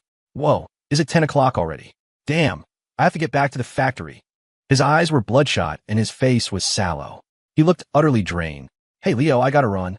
Here, he said, pulling out his wallet as he stood up. This is a little something from your uncle. He handed Leo 2 crisp $50 bills. That was Uncle Rick. Not the most sophisticated guy, but he had a heart of gold, especially when it came to his nephew. Uncle, you should rest a little before you go, Leo said, taking the money. He knew his uncle's personality. He'd be more upset if Leo refused it. But he was worried about his condition. If he ran himself into the ground, it would be a disaster. Rick managed a weak smile. I'm fine. When your dad wakes up, just tell him I left. I've bothered him enough lately. With that, he grabbed his jacket and headed for the door. He was so groggy he forgot the manila envelope full of documents on the coffee table. Leo didn't try to stop him. He knew Rick wouldn't listen until the problem was solved. His eyes fell on the forgotten envelope. Without hesitation, he tore it open. As he read through the documents, his brow furrowed deeper and deeper. It took him a half hour to get through everything. When he was done, he finally understood why his uncle looked so defeated. If it were him, he'd feel just as miserable. To be betrayed by someone you trusted. That was a wound money could never heal. Leo walked to the window and lit a cigarette. He took a few drags, letting the wind take the rest. According to the documents, his uncle was at a dead end. His cash flow was gone, and payroll was due in a week. On top of employee salaries, he owed money to his material suppliers and had a bank loan payment coming up. A hole of over $1 million. If he couldn't fix this, the garment factory, his life's work, was finished. But there was a sliver of hope. He had over 60,000 finished garments sitting in his warehouse. If he could find a buyer for that inventory, the problem would be solved. But in order for 60,000 pieces, that wasn't going to be easy to find, especially since that very inventory was what had caused this mess in the first place. 60,000 pieces. With production costs around $20 a piece, that was over $1 million tied up in stock. You read the file? What do you think? David White had woken up at some point and was now sitting on the sofa in his pajamas, looking over the documents himself. He looked no better than Rick. They had both been up all night. Uncle Rick was obviously set up, Leo said. But what was the point for the person who did it? That's what he couldn't figure out. From the file, he learned that a few months ago, a friend had introduced Rick to a client who placed a small order for a few thousand pieces. The client was generous, paying immediately after signing the contract. Rick loved doing business with straightforward people, and they quickly became friendly. The client continued to place orders, each one larger than the last, eventually exceeding the factory's production capacity. Rick not wanted to lose the business, and hearing from the client that future orders would be even bigger, took out a bank loan. He bought several new sets of equipment and expanded the factory. At first, Rick was cautious, keeping all his costs within a manageable range. But the client seemed determined to erase his doubts, placing bigger and bigger orders and always paying promptly. Slowly, Rick let his guard down. Last month, the client placed another order, this time for 100,000 pieces. Rick was ecstatic. The profit from this single order would be more than his entire income from the previous year. But there was a catch. The client was only willing to pay a 10% deposit, with the rest to be paid in installments. Rick was hesitant, but he trusted the guy. They'd done so much business without a single issue. So he agreed. When the first installment was due, the client claimed his accountant was on sick leave and the payment would be delayed. He told Rick to hold off on delivering the first batch of goods. Rick sensed something was wrong, but he just slowed down production. When he tried to contact the client again, the man had vanished. By then, 50,000 pieces were already produced. Rick had used up all his cash on the new equipment and raw materials, and had taken out significant loans against the factory. He'd even turned down other orders to focus on this massive one. If he couldn't get paid for this order, he was completely ruined. This was the part Leo couldn't understand. Rick was finished, but the client who disappeared seemed to have gained nothing. Leo frowned, looking at his father. "You think it's a competitor trying to sabotage him?" he asked uncertainly. "There's no direct evidence," David said, "but there is one thing worth noting." "What's that?" "A European sportswear brand, Kappa, is looking for a licensed manufacturer in our city. They toured your uncle's factory during their initial survey and expressed interest in a partnership." "Kappa," Leo murmured. The brand was pretty hot in 2004. It would eventually fall out of favor after failing to adapt to consumer demands. But right now, securing a manufacturing contract with them would be a massive win for any garment factory in Riverbend. "So you suspect someone deliberately engineered Uncle Rick's cash flow crisis to drive him out of business, then buy up his factory? That would eliminate a rival for the Kappa contract and strengthen their own position." David nodded. "It's the most likely scenario. Only an industry insider could have offloaded those earlier, smaller batches of clothes so easily. Business was war. When it came to profit, some people would stop at nothing. Leo wasn't particularly surprised. He'd faced plenty of his own struggles in his past life's business ventures, but he'd always managed to pull through. "Dad," Leo said, "you're saying that if we can just sell this inventory and get the cash flowing again, all the problems will be solved, right?" "Yes, but that's a big if." Leo stretched, a sharp glint in his eye. He hadn't expected to be thrown back into the cutthroat world of business so soon after being reborn. He'd barely had a moment to enjoy his second chance at a peaceful life. "Call Uncle Rick," Leo said. "Tell him I can help him move that inventory." "Leo, do you really have a plan?" $1 million. In 1 week. Rick Thompson had rushed back over the second he got the call from David. He was out of options. At this point, he was willing to try anything. Leo, however, was calm. In his past life, his uncle had gone bankrupt and still lived a perfectly fine life. He'd even lost a lot of weight and gotten healthier. Thinking of that, Leo felt a wave of relief. There was nothing to really worry about. "It's just $1 million, he said breezily. "You've got 60,000 pieces of clothing in that warehouse, right? We sell them. We have the money." Rick's face fell, his jowls drooping. "Leo, I'm just a simple guy. I don't have much education. Your dad said you have a plan, so you must have one. Don't mess with your old uncle. If selling 60,000 pieces of clothing was that easy, I wouldn't be so stressed out." Leo smiled. "Uncle, if you're out of ideas, then let me handle those 60,000 pieces. I'll do my best to raise $1 million within a week." Rick couldn't tell if Leo was joking or serious. He shot a desperate look at David. "Let Leo explain his idea," David said. "If you think it's feasible, let him try. If not, we'll think of something else." Rick thought for a moment and nodded. He'd already exhausted every option he could think of. Better to hear Leo out than just wait for the end. Seeing his uncle agree, Leo grabbed a pen and paper. He found himself missing the convenience of a digital projector. "You think you can't sell 60,000 pieces because you're looking at it as one big block," Leo began. "And you're right. It's hard to find someone to place an order that big. But what if we break it up and sell at retail?" Rick sighed. He thought Leo had some brilliant idea. This was just basic. "Retail volume is too small," he said, shaking his head. "It would take forever to sell 60,000 pieces that way." As he spoke, Leo drew a heavy line on the paper. "Of course, it's hard for one person or even a few people. But what about a few hundred or 1,000? But there isn't a market that big." Rick protested. Leo threw his hands up. "Who said anything about a market? I'm not selling in a market. Trying to raise $1 million in a week through traditional retail is basically impossible." Now, both Rick and David were confused.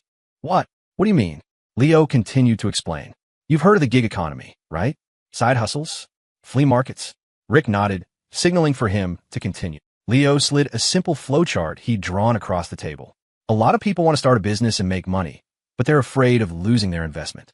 What we need to do is eliminate that fear. People who sell at flea markets or out of their trunks don't have to pay rent, but their biggest worry is getting stuck with unsold inventory. What if we told them that if they can't sell the clothes, we'll buy it back at the original price, or even for more? David's eyes lit up. He snatched the paper from the table, a look of disbelief on his face, but he didn't interrupt. We let people who want to get into the clothing business get their stock from us, and we provide them with a safety net, Leo went on. For example, someone takes 100 pieces from us. If they don't sell them in, say, 2 weeks, we buy back all 100 pieces at the price they paid. If they sell 50, we'll buy back the remaining 50 for $5 more per piece. The less they have left, the higher our buyback price. We frame it like a short-term investment product. You think people would be willing to get their inventory from us? Rick finally understood. He nodded. This was essentially transferring all the business risk onto themselves. The distributors will have nothing to worry about. But there was still something he didn't get. He shook his head. But if no one sells anything, we don't make any money either. Leo sighed. How had his uncle managed to stay in business this long? But he was family, so Leo explained patiently. Even if he doesn't sell a single piece, the money he paid us for the inventory sits with us for 2 weeks, right? And any interest or profit we make with that money during those 2 weeks belongs to us. David and Rick fell silent. After a long moment, David spoke. So, from the very beginning, you never intended to sell the inventory. You're using this method to quickly generate cash flow. Leo nodded. But that's just a stopgap measure, David said, his brow furrowed. What happens in 2 weeks when everyone comes back for a refund and we don't have the money to pay them? Leo didn't answer immediately. He took a sip of water from his glass. After a moment, he said calmly, if everyone decided to withdraw their savings from the bank at the same time, the bank wouldn't have enough cash. But banks never worry about that because new people are constantly depositing money. The money people withdraw is just the money someone else deposited earlier. David had dealt with many wealthy people and understood some financial principles, but he never expected to hear them explained so clearly by his own son. His expression was a complex mix of shock and pride. Rick understood now, too. The color returned to his face. For the first time, he saw a real glimmer of hope. Uncle, Leo said, desperate times call for desperate measures. The most important thing right now is finding enough people to buy in. Rick nodded eagerly. He was starting to feel a real sense of admiration for his nephew. Anyone who could think of applying banking principles to a problem like this was destined for great things. My first thought, Leo continued, is to promote this to factory workers and college students. The workers could use extra money, and the students have plenty of time, ambition, and energy. Both groups have one thing in common. They're afraid of losing money. If we remove that risk, they'll be highly motivated. He paused for a second. If we still don't have enough people, we could consider a referral program. For every new person someone brings in, we give them a commission. It's just a referral service. Everyone's familiar with that. Rick studied the notes Leo had written, rereading them for a long time. Finally, he stood up slowly. Leo, I think we should try it. You decide how to run it. If you can get us through this, your uncle owes you a big one. He paused, then added, and even if it fails, it's okay. Just think of it as practice. Your uncle believes in you. For some reason, seeing the solemn look on his uncle's face, Leo felt a little touched.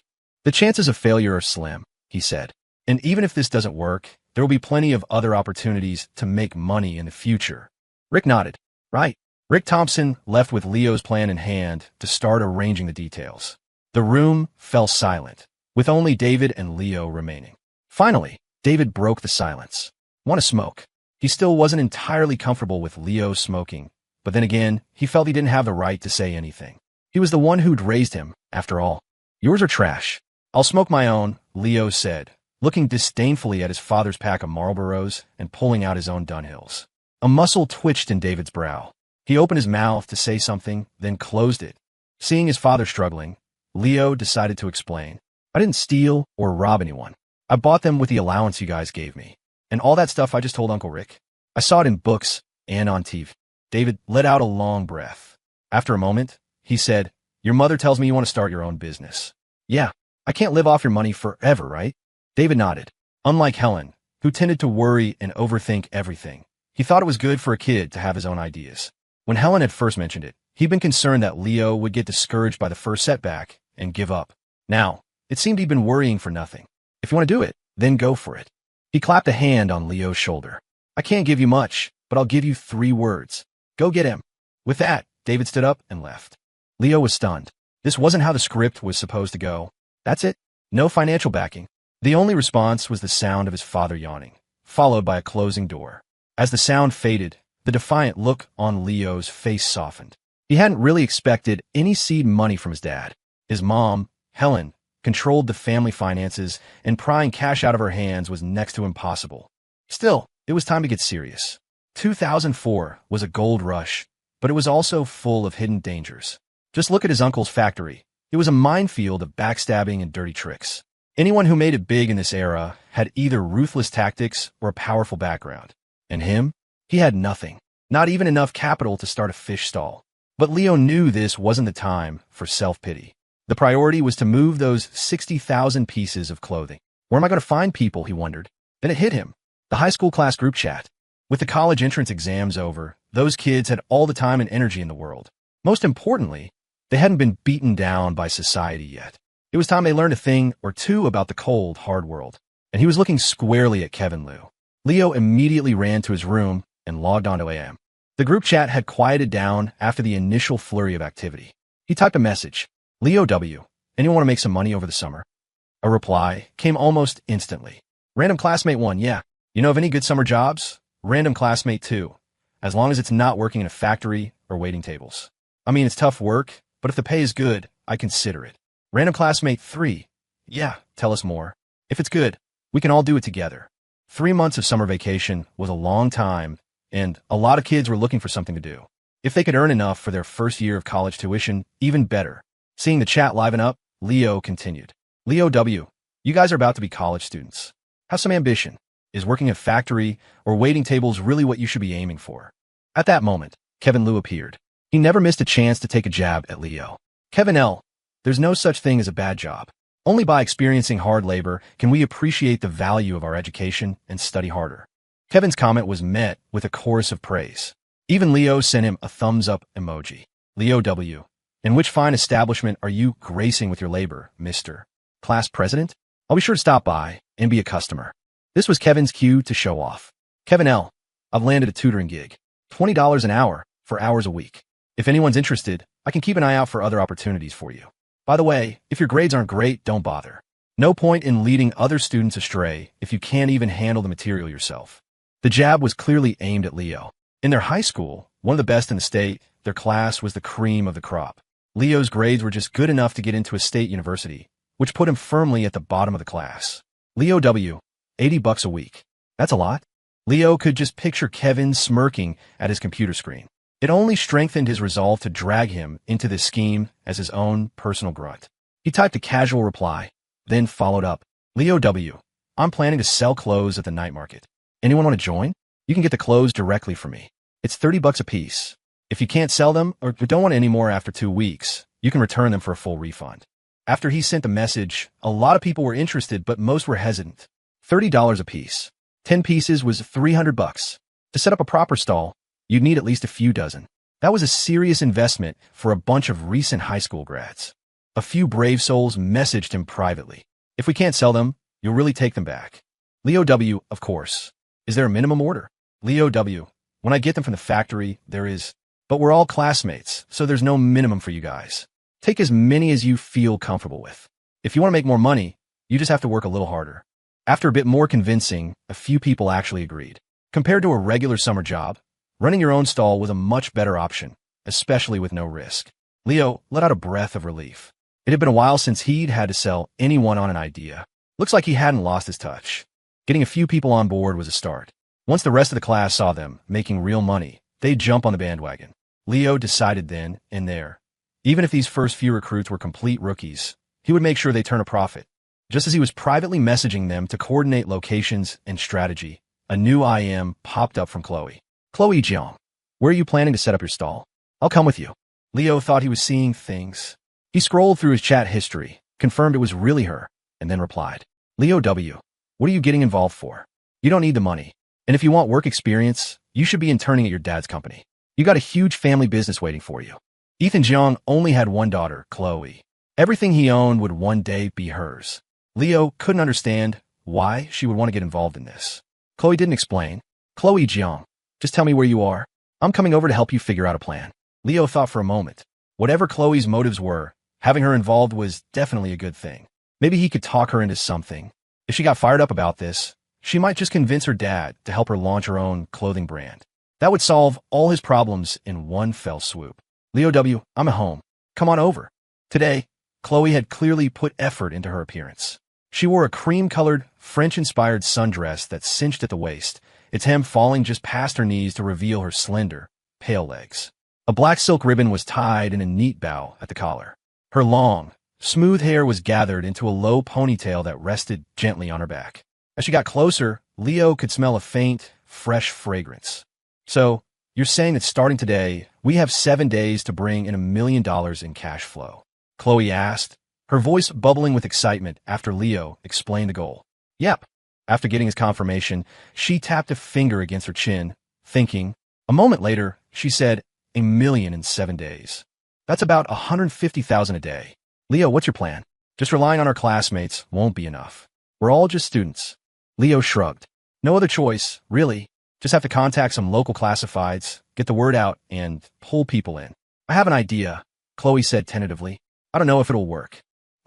Go on. Her eyes sparkled. Let me use your computer. Leo kicked his feet back, rolling his chair to the side to make space. Chloe's fingers flew across the keyboard. She logged in her live journal, her hands a blur as she typed. The title was bold and eye-catching. Helping every dreamer achieve financial freedom. She wrote a simple description of the business model and left her phone number at the bottom. For more details, please call 555-XXXXXX. After editing, she hit publish. It was then that Leo finally understood her plan. He slapped his forehead.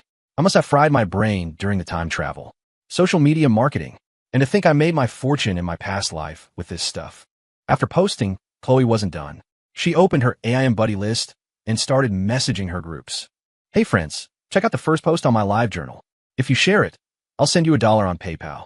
After finishing, Chloe stretched and turned to look at Leo. She hadn't noticed he'd moved closer. As she turned, their faces were suddenly inches apart. Ah, she yelped, her cheeks flushing a deep red, making her even more captivating. Leo realized it was a bit too close and pulled back, but he had to admit Chloe was genuinely beautiful. Forcing herself to remain calm, Chloe took a deep breath. Do you think this will work? Leo gave her a thumbs up. It would definitely work. His eyes unintentionally glanced at her AIM window. She had meticulously organized her buddy list, with several subgroups just for classmates. One group name stood out, Jerk. It contained only a single person. Unfortunately, the group was collapsed, so he couldn't see who it was. Leo found himself curious. Who on earth had earned that special title from Chloe Jiang? Soon after Chloe sent her messages, DMs started pouring in. Being popular was a powerful advantage. Most messages were from people claiming they'd shared the post and were asking for their dollar, while others were just using it as an excuse to chat her up. She ignored the latter group, creating a separate list for the people she needed to pay. For the next half hour, her hands never stopped moving as she replied to messages. She even took a few calls from people asking for more information. Ugh. Finally getting a short break, she rubbed her wrists and pouted at Leo. I need some water. Coming right up. Leo was grinning from ear to ear. Water? At this point, if Chloe asked for the moon, he'd figure out a way to get it for her. You should take a break, he said. One person can only do so much. I've already got a few classmates to help out with this. And you should stop using your personal AIM to send out blasts. Chloe took the glass of water he offered, took a small sip, and shook her head. I think it's fun. She looked at Leo with an expression that bordered on admiration. She had only ever seen business models like this in case studies. She never thought Leo would actually put one into practice. It was just the beginning, and the outcome was still uncertain, but from her perspective, the results were going to be impressive. Leo, how did you even think of this? He wasn't about to tell her it was based on decades of future experience. Just a desperate move in a desperate situation, he said dismissively. Chloe was about to say more when her phone rang. Hello, who is this? Hi, I saw your post on LiveJournal. If the clothes I get don't sell, can I really return them? Hearing this, Chloe's energy surged. Yes, you can. You don't have to worry about that at all. We have our own garment factory, and we'll sign a formal contract with you. That's great. Can I come pick up some inventory now? Of course. I'll text you the address. You can come find me directly. After hanging up, she turned to Leo, her face flushed with excitement. Where's the pickup address? Let's go now. Leo had just opened his mouth to answer when her phone rang again. Hello. Hi. Can I come get some clothes now? Yes, you can. This is too much, Chloe exclaimed after a while. Leo, I can't handle this. The power of LiveJournal among young people was immense. In just over an hour, her post had been shared thousands of times. Even if each share only got 10 views, That was tens of thousands of impressions. Chloe was completely overwhelmed. Well, Leo said, that's what happens when you put your personal number online. How was I supposed to know so many people would call? She said, her lip trembling in a slight pout. Quick, help me think of something. I'm going to die of exhaustion before I even get paid. Leo found himself momentarily mesmerized by her girlish expression. He snapped out of it when she poked his arm. Go into your phone settings and set up call forwarding.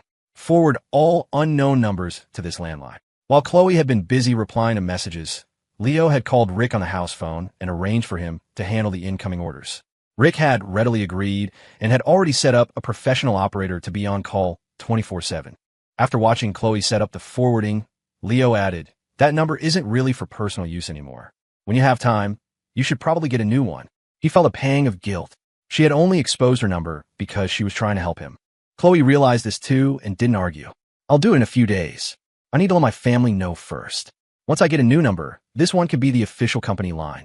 She looked at him, a playful glint in her eye. So, how are you going to thank me?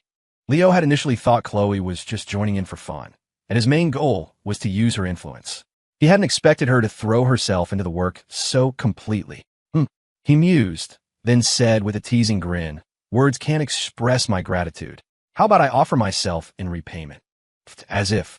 You wish. Well, then I'm out of ideas. Guess I'll have to repay you in the next life. Jerk. No, you can't. Chloe's no, you can't was a little louder than she intended. A moment later, David knocked on the bedroom door, holding a bowl of unwashed fruit. Leo, have some fruit.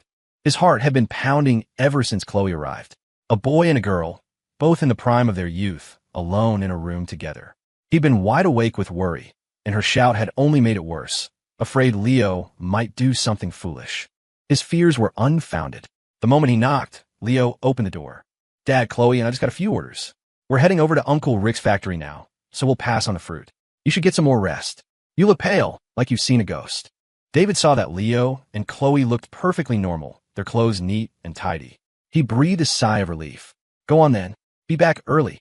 He turned and walked away without another word. Downstairs, Leo was about to head to the street to hail a cab when Chloe stopped him. I drove. A question mark materialized over Leo's head. Here, Chloe said, dangling a set of car keys. The 4 interlocking rings were unmistakable. Leo froze. He muttered under his breath, we're both 18. I'm stressing about how to make a living, don't even have money for cigarettes, and she's driving an Audi. The gap between people is wider than the Grand Canyon. Chloe didn't quite hear him. What are you mumbling about? Leo looked at her with a perfectly straight face. Can you ask Mr. Jiang if I can call him Dad? I don't need a Benz, BMW, or Audi. A used Honda Civic will be fine. He thought for a second and added, and if he thinks my last name is an issue, I'll talk to my dad about changing it. Chloe's face turned bright red, though Leo couldn't be sure why. What are you talking about? Let's go. She turned and practically jogged away like a flustered schoolgirl. Once Leo was in the passenger seat, he watched her drive. When did you get your license? High school students usually got their licenses after the big exams. She shouldn't have had time. A couple of months ago, she said calmly. My mom canceled my piano and dance lesson for the last semester, so I could focus on studying. I had a lot of extra time, so I used it to get my license. Okay, Leo thought. He should have kept his mouth shut. You really couldn't compare people. Chloe had been in expensive lessons since she was a child. Piano, chess, calligraphy, painting, she was skilled at almost everything. She was graceful, poised, and elegant. No wonder he'd been so smitten with her for all those years. Why aren't you talking anymore? Just tired. In 2004, the streets of Riverbend weren't choked with traffic. The drive was smooth, and they reached the garment factory in about 20 minutes. Rick was already waiting by the entrance. When he saw the Audi pull up, he assumed it was just passing through and didn't pay it much mind. He was stunned when it stopped right in front of him and Leo hopped out. He couldn't even afford a car like that himself. Leo had mentioned he was bringing a classmate, but he hadn't said who. That's why his uncle was so surprised. Chloe was a steady driver, and Leo had managed a short nap without being disturbed. He got out of the car, stretched, and looked at his gaping uncle. Uncle Rick, what's up? Rick snapped out his days. In nothing. And this is... Chloe turned off the engine and got out, walking gracefully to Leo's side with a sweet smile. Hello, sir. I'm Leo's classmate, Chloe Jiang. You can call me Chloe. Rick nodded dumbly. Hello, Chloe. All right, uncle. Let's go see the warehouse, Leo said. All right, this way. Rick was too preoccupied to ask more questions. He was intensely curious about his nephew's classmate and their relationship, but he knew now wasn't the time. As they walked, he introduced the key people in the factory. This is our finance manager, Mrs. Gable. You can coordinate with her on any financial matters. Mrs.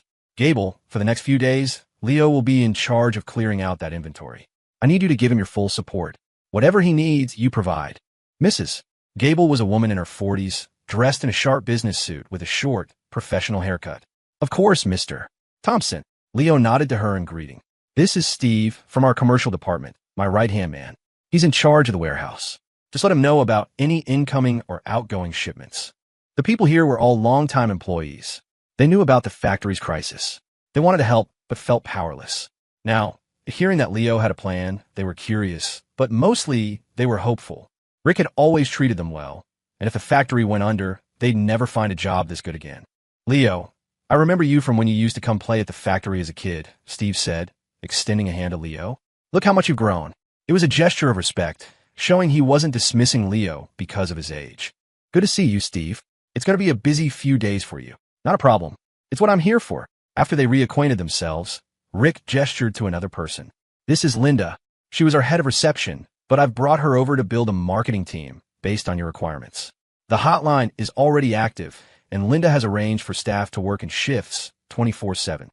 Linda was the youngest of the group Rick had assembled, in her 20s, with a friendly smile and a professional demeanor. Hi, Leo. I look forward to working with you. Likewise. Let's learn from each other. After the introductions, Rick added, I didn't call over the heads of the other departments. For now, these are the people you'll need to work with. I've told them all to give you their full cooperation. Seeing Leo nod, Rick added a word of encouragement, worried he might be feeling too much pressure. Leo, I'm out of ideas. Don't feel stressed. Just do your best and let fate handle the rest. No matter the outcome, your uncle is grateful. Even without his uncle's words, Leo wouldn't have felt pressured. It wasn't that he was overconfident in his plan. It was simply that he felt that even if his uncle went bankrupt, it wouldn't necessarily be a bad thing. At least he'd have time to take care of his health. Don't worry, Uncle. I'm not stressed, Leo said with a grin. After all, if I lose money, it's not my money. Chloe let out a small laugh. She knew he wasn't joking. Rick managed an awkward chuckle. Right. Well, this is the warehouse. Come on, let's take a look. The moment they stepped into the warehouse, the distinct smell of new clothes hit them. The original space wasn't large. It had clearly been expanded recently. Even so, it was nearly full to the brim. This was 60,000 garments. This is the sample area.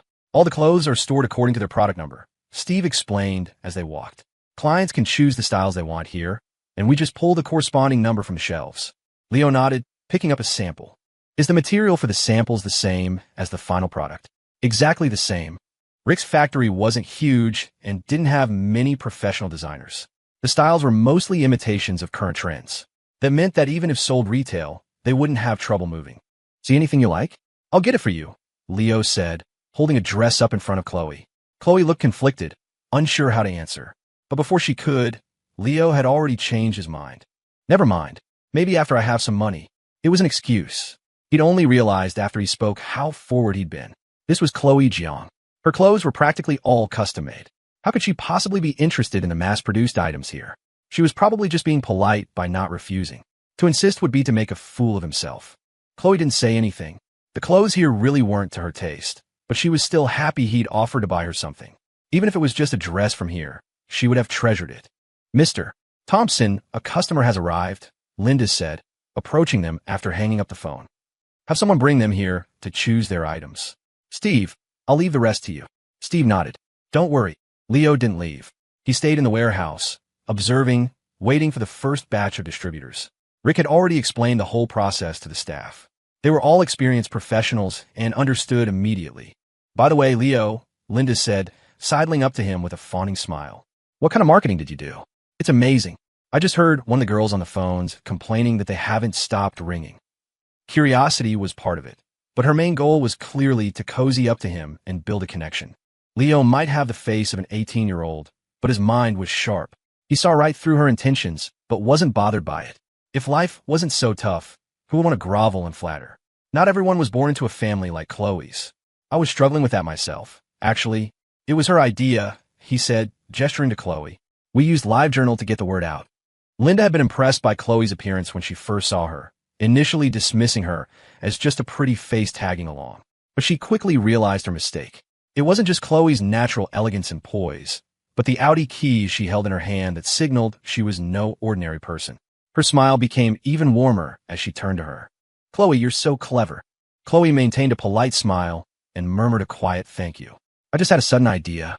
I didn't expect it to actually work." While they were chatting, Steve returned with the first distributor. The man looked nervous and out of place as he stared at the mountains of new clothes on the shelves. I only need 50 pieces. Is that really okay?" He was a flea market vendor, used to buying from middlemen at higher prices with limited selection.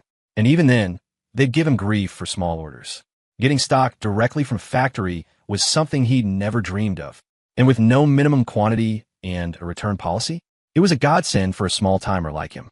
"Of course, it is," Steve said warmly, not looking down on him for the small order. According to Leo's plan, people like him were the foundation. If this went well, he would surely tell others. Word would spread, and more people would come. The individual quantities didn't matter as long as the base of distributors was large. "Take as much as you want," Steve explained. "If you haven't sold it in 2 weeks or decide you don't want to do this anymore, just give us a call a day in advance and bring it back." As he spoke, he glanced over at Leo. Steve came from a marketing background, and when he saw this sales model, he was blown away. If this succeeded, it wouldn't just benefit the factory, but the entire entrepreneurial ecosystem of Riverbend. For that contribution alone, Leo would be a strong contender for the city's Young Entrepreneur of the Year award. The first transaction went smoothly. The man had only intended to take 50 pieces to test the waters, but after seeing the variety of popular styles, he gritted his teeth and took 100. At $30 apiece, the $3,000 sale was just a drop in the bucket against the factory's $1 million hole, but it was a start. "Mr. Leo, Mrs. Gable, the finance manager, said, her tone now formal. "Mr. Thompson has instructed that all incoming funds be deposited into a new account. That account can only be accessed with your signature. This is the account security key. Please keep it safe." She handed Leo a small USB drive. This was the key.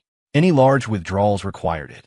Rick was placing all his hopes on Leo, handing over complete financial control. It was also a clear signal. If they pulled through this, whatever profit they made was Leo's. Rick wouldn't ask for a cent. Leo didn't hesitate. He took the key and slipped it into his pocket.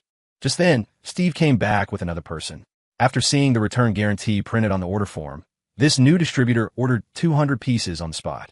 As Leo watched them pack the order, Linda approached again. "Mr. Leo, a few of your classmates are here." So soon, Leo was surprised.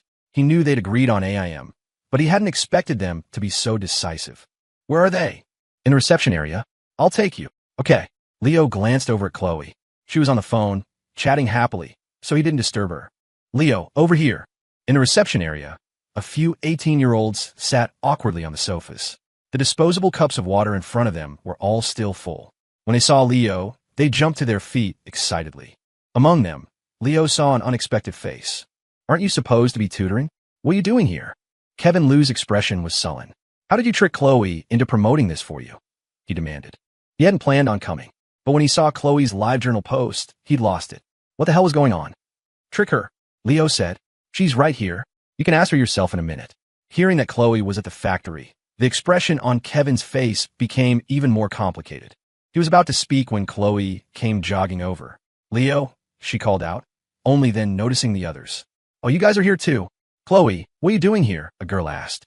In their minds, Chloe and Leo shouldn't have had any contact after graduation.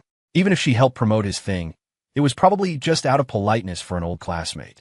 Seeing her here in person was a surprise. "I'm just hanging out," Chloe said. "Are you guys here to get clothes?" When they nodded, her smile grew even brighter. "That's great. I was thinking of getting some to sell at a street fair too. Where are you guys planning to set up? We should spread out so we don't compete." Seeing them getting chummier, Leo decided to interrupt. "All right, let's head to the warehouse first. Linda, can you take them? I need to talk to Leo about something," Chloe said, turning to the others. She had come looking for Leo after her phone call, which was why she'd rushed over to reception. Kevin watched Chloe, opening his mouth to speak several times, but always stopping himself. All his unspoken words coalesced into a heavy sigh. Leo walked over and patted him on the shoulder. "Chin up, buddy. The road ahead is long. You got this." After all, this was his future department head. He couldn't let the kid lose his edge so soon. "I have to say, I miss the old, defiant you." Kevin slapped his hand away.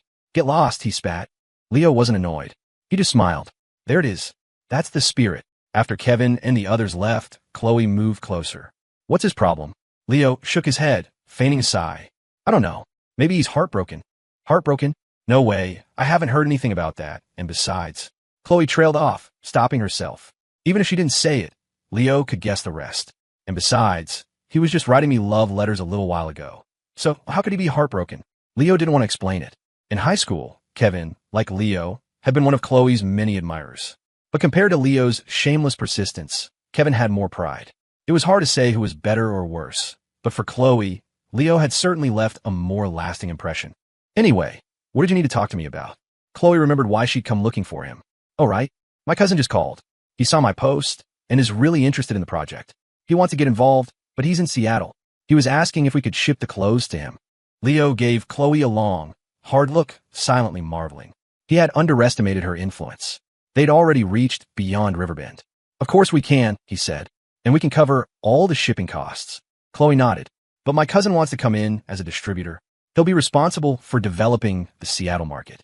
We provide the goods, the price to the end customer stays the same, but he wants a $5 cut of our profit on each piece. What do you think? Leo was ecstatic, but kept his expression neutral. The hardest part was market development. He hadn't even managed to expand beyond Riverbend, and now someone was offering to open up the entire Seattle market. It was a massive opportunity. The total cost per garment was about $20. Selling to distributors at $30 gave them a $10 profit margin. Giving up $5 was more than fair. And as production increased, the per unit cost would only go down. Is that a no? Chloe asked tentatively when Leo remained silent. I thought $5 was too much too. I can talk to him, see if he'll go lower. Leo shook his head. What does this cousin of yours do? He's in college, graduates next year. He's starting his own business, something to do with online shopping, I think. I'm not really sure. What? The words hit Leo like a lightning bolt. E-commerce. Of course. In 2004, the platforms were just starting to emerge. Seeing Leo's strange expression, Chloe asked, What's wrong? Is there a problem? Nothing. Tell your cousin it's a deal. But he has to guarantee us a certain market share. We won't hand over the exclusive rights to Seattle easily. After all, he added with a sly grin, I'll probably be heading up there for school in a few months myself. Chloe wasn't surprised by this. No problem. By the way, are you really planning to go to business school? She had overheard his conversation with Sophia at dinner with Mr. Schultz. She had felt a pang of jealousy then and hadn't said anything. But now that they were alone, she wanted to confirm it. Yep, Leo said, nodding without hesitation. The business schools offer way more support for entrepreneurs than other universities. Besides, he added, a mischievous glint in his eye, there are a lot of beautiful girls in finance. When I get to college, I plan on doing some serious dating. When Leo gave his first reason, Chloe had been impressed, thinking he was so decisive and clear-headed. But his second reason made her blood boil. Is that all you think about? Dating. What else is there? Leo said, as if it were the most obvious thing in the world. Why do you think I want to start a business? To make money and enjoy life. Dating is part of the enjoyment. Once I have money, I can find a few gentle, sweet girlfriends who will listen to me and take care of me. What could be better? Chloe got angrier the more he talked, but she felt helpless. She stomped her foot. Anyone like that would just be after your money. You don't think they'd actually like you, do you? Leo thought for a moment, then clapped his hands together. That's even better. If they weren't after my money, I wouldn't know what else to give them. Seeing him get more and more outrageous, Chloe was furious. Leo, you're such a jerk. Leo nodded seriously. Yes, I've never denied that. Seeing that he was completely impervious to her arguments, Chloe took a few deep breaths, telling herself not to get angry, not to make herself sick over him. Oh, after calming down, she asked, have you never thought about having a real relationship? One that goes from high school crushes to walking down the aisle. Chloe didn't know why she suddenly said that. But after the words were out, she found herself anxiously awaiting his answer. Leo just shook his head and threw up his hands. I used to, but then I realized that's just a dream. Of course, he added, if I meet someone in college who really makes my heart race, you never know. Leo's words were like daggers to Chloe's heart. What did he mean? He used to think about it, but now it's just a dream. Was he talking about her? Before Leo's confession, and even when she was rejecting him, Chloe hadn't thought much of it. She was confident that even after she said no, he would still be there for her, just like always. After 3 years, she had grown accustomed to having him around. It wasn't that she had no feelings for him. Otherwise, she wouldn't have agreed to share that drink with him after rejecting him. It was the first time she'd ever had alcohol. But now, it felt like Leo was genuinely slipping away.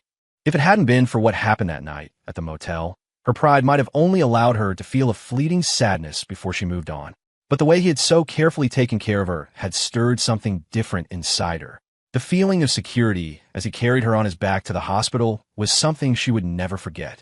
After a moment of silence, Chloe looked up, her eyes beautiful and filled with an unreadable emotion. What if it's not a dream? Leo blinked, momentarily at a loss for words. He looked at Chloe, confused by the mix of shyness and anticipation on her pretty face. But the expression on his own face was one of pure dread. If it's not a dream, that would be terrifying. Chloe was stunned. This was not the answer she had imagined. Perhaps sensing her confusion, Leo reined in his emotions and adopted a profound, worldly tone. My future is a vast ocean of stars, a world of poetry and far-off lands. How could I let it in before it even begins? Without waiting for her to comprehend, he brushed past her and walked toward the warehouse. People are funny sometimes. The easier something is to get, the less you treasure it. Only when it's slipping through your fingers do you start to regret it. Chloe stood frozen on the spot. After a moment, she couldn't control her emotions any longer. She sank to the ground, buried her face in her knees, and began to sob. She couldn't understand it.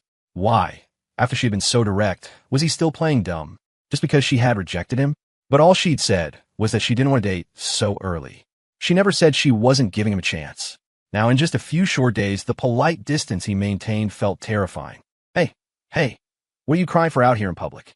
People will think I bullied you. You did bully me. Chloe lifted her head, wiping her tears and glaring at him. Fine, my fault. Here, have some candy, Leo said, magically producing a rainbow lollipop from behind his back. A teenage girl just needed a little coaxing. Not that he actually thought he was in the wrong. That's more like it. Chloe snatched the lollipop, not eating it, but just holding it in her hand, seemingly content to just look at it. Leo shook his head. Girls were so simple sometimes. Wipe your face. Good thing you don't wear makeup, or it'd be a total mess. Her face was streaked with tears, her eyes red, a picture of delicate sorrow. Chloe pouted. This time, she didn't take the wet wipe he offered. Instead, she lifted her chin towards him, her big eyes looking up at him expectantly. Sigh. Leo let out a long breath. He truly didn't understand why a rich girl like her insisted on getting her feelings hurt by him. He might have the body of an 18-year-old, but his soul was that of a successful man in his 30s. His judgment of people was razor sharp. A simple, artless girl like Chloe. He knew what she was thinking just by the look in her eyes. That's why all the old guys said that inexperienced young girls were the easiest to win over. They didn't want money or cars. All you needed was a little romance and a few grand ideals. How old are you? And you still can't wash your own face? He grumbled, even as he gently wiped the tear stains from her cheeks with a wet wipe. He had to admit, her skin was flawless. Beautiful face, fair skin, long legs, she was the total package. I'll forgive you this time. Leo rolled his eyes. Oh well, thank you so much for your mercy. He flicked the used wipe into a nearby trash can with a perfect arc. Though she had been hurt by his emotional obtuseness just moments before, receiving his small gift had completely dissipated all her anger. She even felt a little flicker of joy. So, about the camping trip in a few days. What do we need to bring? It's all in the group chat. We can rent tents at the park. Just bring your own clothes. We'll buy the barbecue grills and food up there and split the cost. Kevin Liu had already sent out a detailed plan. Leo had glanced at it. It seemed reasonable enough. Any minor issues could be easily fixed on the spot. For a group of kids barely out of their teens, it was an impressive bit of organization. Speaking of Kevin, a sly look appeared in Leo's eyes. Such a prime source of labor, willing to work his tail off for just $20 an hour. Poaching him seemed like a very profitable idea. What are you thinking about? Chloe asked, tugging on his finger when he zoned out. Leo snapped back to reality. Oh, I was just thinking that my grades are so bad. Maybe I should ask our class president to tutor me. Tutor you? The exams are over. What for? Leo couldn't be bothered to explain. What if I failed? Gotta prepare to retake the year, he said dismissively. Anyway, let's go. Chloe felt like she couldn't understand Leo at all anymore. But the less she understood, the more she wanted to try. Jerk, wait for me. Inside the factory warehouse, more and more people were arriving to pick up stock. At Chloe's suggestion, Leo had also posted ads on various online forums. The news was spreading like wildfire. Leo, seeing him return, his high school classmates waved him over. We each took 20 pieces to start, one of them said. What price do you think we should sell them at? And where's a good place to set up?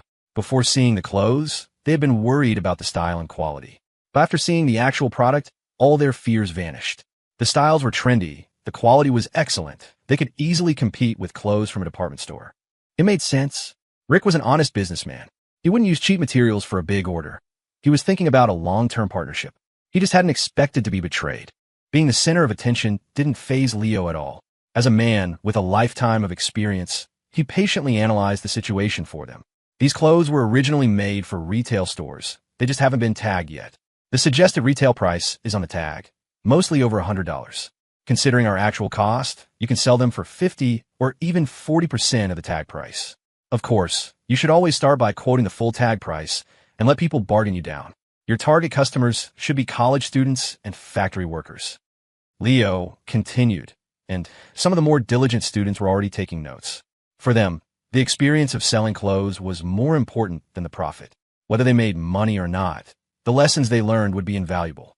Compared to a mindless summer job, trying to run their own business was a much better way to broaden their horizons and build their skills.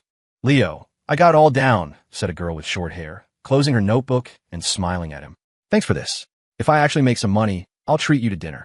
Leo couldn't remember her name, but offered a polite smile. Good luck. If you guys make money, I make money. If everyone does well, we can even start a business together in college. At the word business, everyone's eyes lit up. The ones who had jumped on this opportunity without hesitation were all dreamers with entrepreneurial ambitions. It's a deal then. The short-haired girl, Amy Zhao, pumped her fist, psyching herself up. My dad's here to pick me up. He's really supportive of this. I'm heading to the university district now. Good luck, everyone. She waved to the group and left, her decisiveness already showing a hint of the powerful woman she might become. After she was gone, Leo leaned over to one of the remaining students and whispered, "Who was that?" The others just rolled their eyes. It had only been a few days since graduation, and he'd already forgotten a classmate of 3 years. That's Amy Zhao, you idiot, Kevin Liu said snidely from the side. You're just saying that in front of Chloe on purpose, aren't you? What's next? You're going to say that in all of high school, Chloe was the only girl you remember. Chloe felt a little pang of annoyance. Why did Kevin have to say that out loud? He had no tact. She had wanted to hear Leo say that, even if she knew it was a lie. Now that Kevin had exposed the trick, Leo couldn't say it. The other students were giggling, stealing glances at Leo and Chloe. Just when everyone thought Leo would drop it, he wagged a finger at Kevin. You seem to know me well, but you're wrong about one thing. It wasn't just her. There was Sophia Sue. When Leo started talking, Chloe had felt a little thrill of excitement. But when she heard Sophia's name, her heart sank. Sophia again. A muscle twitched in Kevin's jaw. TSK, you really are a piece of work. Never satisfied with what you have. Leo wasn't angry. He just slung an arm around Kevin's shoulder. Now, Mr. President, what kind of talk is that? Why settle for the bowl when there's a whole pot? Kevin and the others expected Leo to argue or get defensive, especially with Chloe right there. But Leo was completely unbothered, showing no concern for her presence. They all thought Chloe would be disgusted by his comment, but a quick glance showed she was just pouting, a sour expression on her face that anyone with eyes could see was jealousy. Leo didn't want to dwell on the topic. Anyway, shouldn't you be getting to your tutoring lesson? $20 an hour. That's almost the profit from selling one shirt. Very impressive. Hearing Leo actually praise him, Kevin's face swelled with pride, but it didn't last long. Tutoring suits you better. If you try to sell clothes, you probably wouldn't sell a single thing all day. Keep up the good work. Kevin's face turned beet red. He had always been competitive and couldn't stand being provoked like this. He clenched his fists and glared at Leo. Who says I couldn't sell anything? Who are you looking down on? Leo covered his mouth in mock apology. Oh, I'm sorry. If I said upset you, I apologize. But, he raised an eyebrow. Am I wrong? You won't even try. Better stick to your tutoring. Without waiting for a reply, Leo turned and walked away, waving a hand over his shoulder in a gesture of goodbye. 1, 2. Leo counted under his breath as he walked, wondering how high he'd get before Kevin cracked. Leo, you get back here. He hadn't even reached 3. Leo smiled to himself, then quickly composed his face into a look of confusion as he turned around. Is there something else? Seeing his expression, Kevin calmed down and let out a cold laugh. You were just trying to provoke me, weren't you? I almost fell for it. Being called out didn't faze Leo in the slightest. He just shrugged. If that's what you want to think, I can't stop you. I'm leaving. You have fun, Mr. Tutor. The more indifferent Leo acted, the more it bothered Kevin. Stop looking down on me. It's just selling stuff at a market. How hard can it be? Leo feigned surprise. Oh, so you know how? Kevin snorted. Just you watch. He stormed off, taking 100 pieces of clothing with him. He claimed he'd sell them all within a week. Whether he could or not remained to be seen. I'm just realizing how devious you are, Chloe said once they were alone again in the now quiet warehouse. What's the definition of a bad person? As far as I'm concerned, if you're not breaking the law, you're not bad. Me? At most, you could say I'm not a good person. Chloe thought about his words. The more she considered it, the more sense it made. The line for being a bad person was the law. Morality was just a set of guidelines. A lawbreaker was a bad person. Someone who was merely unethical was just not a good person. Leo, I want to try selling stuff too. It sounds like fun. Chloe was a little rich girl. To her, this was just a game. That was the reality of her birthright. You couldn't be envious of it. No. Leo was completely tactless, his refusal blunt. It was June and sweltering, and even the nights offered little relief. This was weather for air conditioning. If you don't go, I'll just follow you around and annoy you until you do. Chloe's usual poised demeanor vanished, replaced by the nagging of a pestering child as she grabbed his arm. Suit yourself. I'm still not going. Seeing he was unmoved, Chloe pouted and switched to a wheedling tone. Oh, come on, just come with me, please. Pretty please. Ahem. Just as she was practically hanging off him, an ill-timed cough sounded from behind them. Chloe realized how they must look and quickly let go of his arm, 2 faint blushes coloring her cheeks. Sigh. Leo let out a breath, a little disappointed. It was actually quite nice to have a beautiful girl clinging to him, especially in the summer. He shot his Uncle Rick a resentful look. Of all the times to show up. Sorry. Should I lead you to it? Rick asked awkwardly. Chloe was too embarrassed to speak, lowering her head and fiddling with her hands. Leo, however, was perfectly calm. What's up, Uncle? I've put the plan in motion, just like you said, Uncle Carl said, his voice tinny over the phone. Starting with the next production run, we're pivoting to activewear, and the logo will be on every piece. I also had a guy reach out to those athletes you mentioned. He paused, and Leo could almost hear him scratching his head. Are you really that sure they're going to be the breakout stars at the Olympics this year? And this whole thing about launching our own brand with a logo, without a single brick-and-mortar store. Is it really necessary? Even with his doubts, Carl had done exactly what Leo asked. This call was just for reassurance. Walking toward his uncle's office, Leo patiently explained. The second this model proves successful, we're going to have copycats crawling out of the woodwork. It's always cheaper and less risky to imitate than to innovate. Once the market is flooded with knockoffs, even being the first won't guarantee we don't get drowned out. The only way to survive is to build our own brand, to get our name out there first. Then, anyone who copies us will just look like a cheap imitation. And the logo? That's the most direct, powerful connection people have with a brand. A shirt might not have a brand name spelled out, but it has to have the logo.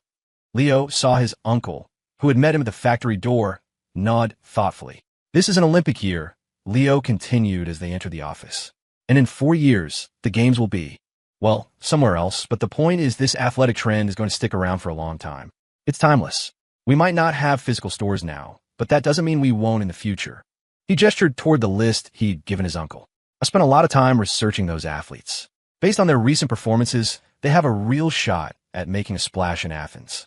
And they're in niche events, 110-meter hurdles, table tennis, diving, that don't get a ton of media exposure right now. Their endorsement fees are low. But if they win, they'll be all over the news back home. The exposure will be insane. Honestly, the best possible spokesman would be Yao Ming, but we can't afford him. They had reached Carl's office. It was a simple, functional space. Behind the desk was a cheap metal bookshelf. Leo pulled a dusty book off the shelf, Politics and Economics, and blew on the cover, sending a small cloud into the air. Uncle Carl, he said, feigning seriousness. You gotta hit the books. Carl nodded earnestly. I will as soon as things calm down around here. Chloe Jiang, who had been quietly trailing them, took in the room. It was a world away from her father's polished, mahogany-filled office. Carl grabbed a paper cup from a dispenser, filled it from a water cooler, and handed it to her. Here you go, Chloe. Drink up. Don't be a stranger. Make yourself at home. Chloe took the cup, murmured a polite, thank you, and smoothed her skirt as she sat on the worn vinyl sofa. Meanwhile, Carl pointed to the faux leather executive chair behind the desk. Give it a spin, he asked Leo. Leo wasn't one for false modesty. He plopped down and adjusted the height lever. Not great, he declared. Uncle, when we start making some real money, let's invest in some better chairs. Carl shot him an exasperated look, already complaining. All right. Anything else you need to command, Your Highness? If not, get out of here. Young people should be out having fun, not hanging around with an old guy like me. As he spoke, Carl's eyes flickered meaningfully toward Chloe. The message was clear. He was giving the two lovebirds some space. He'd clearly misunderstood their relationship. Truthfully, Leo was done. He preferred delegating to micromanaging, setting the plan, and letting it run. Everything was in motion. Just then, Chloe's phone buzzed. She glanced at the caller ID. "I'll be right back," she said to Leo and Carl, stepping out of the office to take the call. The moment she was gone, Carl leaned in, his voice dropping to a conspiratorial whisper. "Leo, be straight with me. Is it your girlfriend?" Seeing Leo's baffled expression, he quickly added, "Hey, don't worry.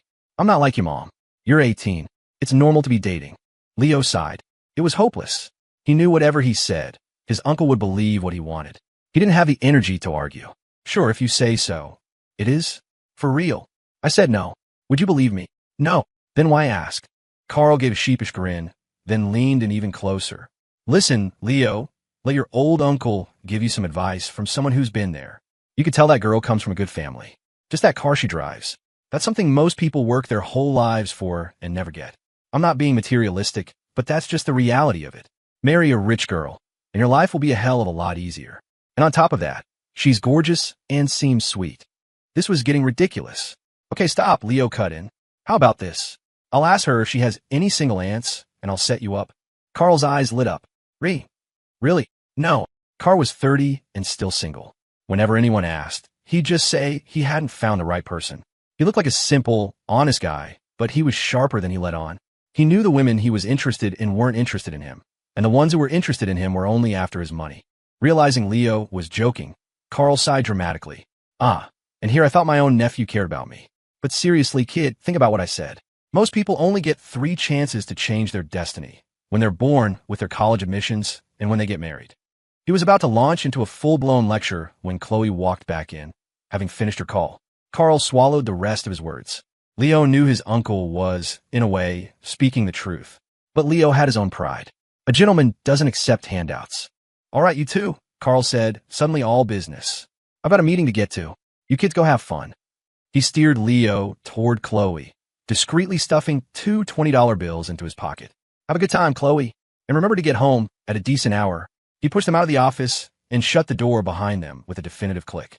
Leo was left standing there, completely exasperated. "Leo, what were you guys talking about?" Chloe asked, falling in a step beside him. She was standing very close. "When I came back in, your uncle looked at me differently. It was like he was looking at his own niece or something." Leo stopped and turned to face her, his expression deadpan. "My uncle has been single since birth. He wanted to know if you had any aunts you could introduce him to." Chloe thought for a moment, then shook her head. "I don't think so. What a shame." "Leo, if you agree to come set up a stall with me today, I'll grant you one wish," Chloe said, then quickly added, "Anything, as long as it's not too crazy." After leaving the factory, Leo's only plan was to go home, blast the AC, play some games, and watch TV. But Chloe had blocked his path, her eyes wide with hopeful expectation. The old Leo would have never imagined this side of Chloe Jiang, so earnest and almost girlishly persistent. If he were his 18-year-old self, he would have caved instantly. But the man he was now just wasn't interested. Chloe had helped him out, sure, but he didn't think that obligated him to put himself on display. "Woman, you can't give me what I want," he said, his tone a mix of coldness and flippancy. "Now, be a good girl and step aside. We're not headed the same way." Chloe was slowly getting used to his detached, teasing manner. Instead of getting angry, she just planted her feet. "No." After a standoff, she pouted, her voice turning into a soft, wheedling plea. "Come on, just this once. Please? If you say yes, I'll be your driver for the whole summer. Anywhere you want to go, just call me, and I'll be there." That got his attention. Not Chloe, but the offer. A car was definitely not in his budget right now, and he didn't even have his driver's license yet. It was a major inconvenience. Having a personal chauffeur with her own Audi, that sounded pretty damn good. Chloe watched his expression shift, sensing his resolve waver. She pressed her advantage. "Think about it. You'll be going back and forth between home and the factory a lot. It's so much easier with a car." She had her own motives, of course. If she was his driver, they'd spend more time together, and she'd know where he was at all times. The old Chloe would have never dreamed of debasing herself like this. But now, all she wanted was to be near him. It wasn't just a simple teenage crush anymore. It was more than that. It was seeing in him the same commanding confidence her father had when he orchestrated his business deals. That kind of self-assurance was devastatingly attractive to a girl who'd grown up reading her share of romance novels. Leo couldn't find a reason to say no. Looking into her shimmering eyes, he said with perfect gravity, "Do I look like the kind of guy who takes advantage of people? I am merely interested in experiencing the simple life of a street vendor. Let's go. To the warehouse." A brilliant smile spread across Chloe's face. She didn't care what his excuse was, as long as he'd agreed. "Yes, let's go." Without even realizing it, she grabbed his wrist and started pulling him at a light jog toward the warehouse. Her hand was cool and smooth against his skin. It felt nice. He didn't pull away. From his third-floor office window, Uncle Carl saw the whole thing and smiled, so wide his eyes nearly disappeared. "Leo, where do you think we should set up?" Chloe asked later, as he sorted through the inventory. He picked out a few matching couples' designs. "The waterfront," he answered. The waterfront was a stretch of road packed with hotels, karaoke bars, clubs, and late-night restaurants. That wasn't its official name, of course, but it was what everyone called it, and the nickname had long since eclipsed the original. It was the only name Leo knew it by. Chloe was curious about the place, but as the quintessential good girl, she'd never been. The idea of going there made her both excited and nervous. "If we're going there, maybe we could do a little promotion? Like buy a matching set and get a free rose. Some people are just born with a knack for business." In a later era, her idea would be commonplace, but this was 2004, the age of selling things by just shouting the loudest. He gave her an appreciative glance. "Good idea, but where do we get the flowers?" "I'm broke," Chloe was about to say. "I have money," but she stopped herself. That might wound his pride. She still underestimated him. If she had offered, he would have taken it in a heartbeat. "I have a cousin who runs a flower delivery service." "Hold on, let me call her." It seemed there was nothing in Riverbend that Chloe Jeong couldn't arrange. One phone call, and the flower problem was solved. Her cousin even said she'd deliver them directly to their spot once they were set up. Since it was a small order, she wouldn't even charge them. Done. Chloe hung up, a triumphant look on her face, clearly waiting for praise. Sometimes, it paid to indulge a girl's pride, especially when a few cheap words of praise were all it took. "Impressive, Chloe." "Very impressive," Leo said, giving her a thumbs up. She beamed, the little annoyances from earlier in the day completely forgotten. "All right, let's grab 100 pieces and see how it goes." Chloe took the order form to go pay, but Leo stopped her. "Don't worry about it. The cost is on me. If we sell anything, we split the profits." 100 shirts was about $300 wholesale, a drop in the bucket compared to the massive debt he was shouldering. Leo wasn't a cheapskate, but Chloe wouldn't have it. She wagged her finger in front of his face. "Nah, this is my business. You're just my hired help for the day. We have to keep things separate." Seeing her determination, Leo wisely shut his mouth. The little heiress had plenty of cash. She giggled, then marched off to the payment counter. The girl working there glanced at Leo, who gave a slight nod before she wrote up the receipt. "Let's get these to the car," Chloe said. 100 shirts filled 2 large cardboard boxes. She struggled to lift one and called out to him. Guys were made for heavy lifting, after all. Since he'd already agreed to go with her, he wasn't going to give her a hard time over something like this. He grabbed a hand truck and easily loaded the boxes into the trunk of her Audi. "Leo, when are you going to get your driver's license?" Chloe asked as they drove. He already had a plan. Once he got things at the factory running smoothly for his uncle, he'd take some time to do it. Back then, getting a license wasn't the bureaucratic nightmare it would become. With the right connections, a single phone call could probably take care of it. But Leo was a law-abiding citizen and disdained such methods. He kept that to himself, though. If Chloe knew, she'd probably try to make him her backup driver, and that would be a whole new level of complicated. "Eyes on the road. Less talking." "Oomph. You're getting more and more dismissive of me," she muttered under her breath. "Sorry," Leo said out of nowhere. Chloe looked at him, surprised, before he continued. "Sorry, I didn't mean to be so obvious about it." Screech. The tires shrieked as Chloe slammed on the brakes, leaving a long, black streak on the pavement. "Leo, can't you just be nice to me? Even for a second? You could at least pretend." Leo clutched his chest, his heart pounding from the sudden stop. The jolt had been terrifying. Thank God the road was mostly empty. "Are you insane?" he yelled. "Can't we talk about things like normal people? You don't pull a stunt like that while you're driving. Do you have a death wish?" A moment ago, Chloe had been furious, but seeing Leo genuinely angry, her own anger deflated instantly. Maybe she really was in the wrong. I'm sorry," she stammered, "but you're just so infuriating." Seeing her expression, Leo couldn't stay mad. She was, after all, just a kid. "Okay, just drive," he said, readjusting his seat and gripping the door's armrest. It was the only thing that gave him a sense of security right now. Leo, can't you be a little nicer to me? Just a little bit, Chloe said, her voice small and hurt. She had spent her whole life as the apple of her family's eye, adored and catered to by everyone. The constant rejection she'd experienced from Leo was a shock to her system, something she couldn't get used to. Logic told her that if he was this unappreciative, she should just walk away. But she couldn't. Chloe. Leo's tone softened. Thinking back, he realized he'd been treating her with a prejudice carried over from his past life. That wasn't fair to her. Maybe it was guilt that made him speak, his voice turning earnest.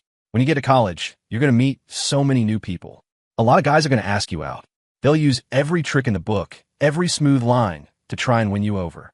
So you need to learn to tell the difference. The nicer a guy is to you, the more likely it is he wants something from you. The people who are genuinely good for you are people like me. Straightforward, not afraid to make you mad, because we don't want anything from you. Chloe looked like she was about to cry.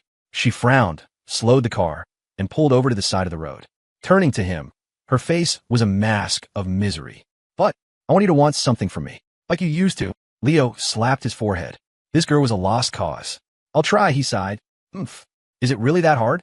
She pouted, looking surprisingly cute. When he didn't answer, she let out another huff and gave up, pulling the car back onto the road and heading for the waterfront. So, where do you think is a good spot? She asked after parking.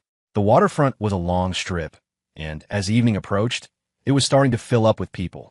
Leo glanced around. A place this crowded should have been teeming with street vendors. He didn't see a single one. It made him wonder if they were even allowed to set up here. What if they got chased away? When Chloe asked again, he just pointed vaguely at a busy intersection. Over there, looks like a lot of foot traffic. What the hell, he thought. If security shows up, I'll just make a run for it. Chloe's got shorter legs. She won't be able to keep up. She'll be the one to get caught. Of course, Chloe had no idea what was going through his head. Decision made, she started unloading their gear. Setting up was simple enough. All you needed were a few clothing racks. She had even bought collapsible ones that fit perfectly in the trunk. Feeling a little guilty about his escape plan, Leo worked with extra vigor. It took them half an hour to get the stall set up. The roses Chloe had ordered arrived right on time. Over 200 of them, each individually wrapped. Okay, Leo, what's next? Chloe asked. Do we start yelling? It was her first time running a business, and so far, she'd been running purely on enthusiasm. But faced with a bustling street, she felt a wave of anxiety and had no idea where to start. Leo had never worked a stall before either, but during his startup days, he'd done plenty of man-on-the-street market research. This was basically the same thing. He wasn't shy. Go to that stationery store over there and buy some poster board and fluorescent markers. Write free rows with purchase and all shirts from $30. He paused. Make the from really small. Oh, Chloe caught on quick, understanding the essence of his instructions. She hurried off to do as he asked. When she returned, she showed him her work. Her handwriting was beautiful, and she had even added some doodles around the edges to fill the space. It was surprisingly eye-catching. Perfect. Hang it on the rack. While Chloe was making the sign, Leo hadn't been idle. Cupping his hands around his mouth, he started his pitch. Come on down, take a look. Everything must go clearance sale. You can't lose, you can't get ripped off. Don't miss out, folks. Step right up. Buy a shirt today, and you get a free rose. Chloe stared dumbfounded. That was something she could never bring herself to do. But it worked. After a few minutes of his shouting, a small crowd had gathered, browsing the clothes. The waterfront was full of young people, and the trendy styles were exactly what they were looking for. How much for this one? Is it $30? A girl in her early 20s asked, a cup of bubble tea in one hand while the other sifted through the rack. She pulled out a shirt she liked and held it up to Chloe. Chloe smiled sweetly, though she was visibly nervous. That one is $80. Her voice trembled as she said it. The prices were Leo's idea, and even she felt like a bit of crook. A shirt that cost $20 wholesale, selling for $80? $80, huh? The girl mumbled. She held it up to herself, then walked over to a full-length mirror Chloe had brought. Can you do any better? How about $30? Your sign says $30. Chloe didn't know how to respond. Leo stepped in, a smooth smile on his face. Ma'am, if this shirt was $30, would you even dare to wear it? The $30 stuff is over there. Cheaper fabric, older styles. And while you'd look great in anything, they're not really your style. From a guy's perspective, this shirt looks fantastic on you. You're our first customer, and I've got a good feeling about you. How about this? I'll give you 20% off. $64 and it's yours. The girl knew he was just buttering her up, but his flattery was working. She turned this way and that in front of the mirror, making her final deliberations. Leo didn't give her time to think. "You got a good eye. You can feel the quality of the fabric, the craftsmanship. This is brand name quality. Stick a label on this and put in a boutique, and you're looking at a totally different price tag. Plus, if you buy it today, we'll give you a rose." "All right, fine." The girl gave in and pulled out her wallet. As she paid, she leaned in and whispered to Chloe, "Your boyfriend is a real smooth talker. You better watch out. A guy like that has girls throwing themselves at him." Chloe, who was already blushing, turned an even deeper shade of red. She glanced at Leo, who was already working his magic on another customer, and quickly looked away. "Okay, thanks for the warning. There's a phenomenon in street vending called the magnet effect. If a stall is empty, even people who might be interested in the goods will hesitate to approach. But if a crowd gathers, passers-by will stop to see what all the fuss is about, even if they weren't looking for anything."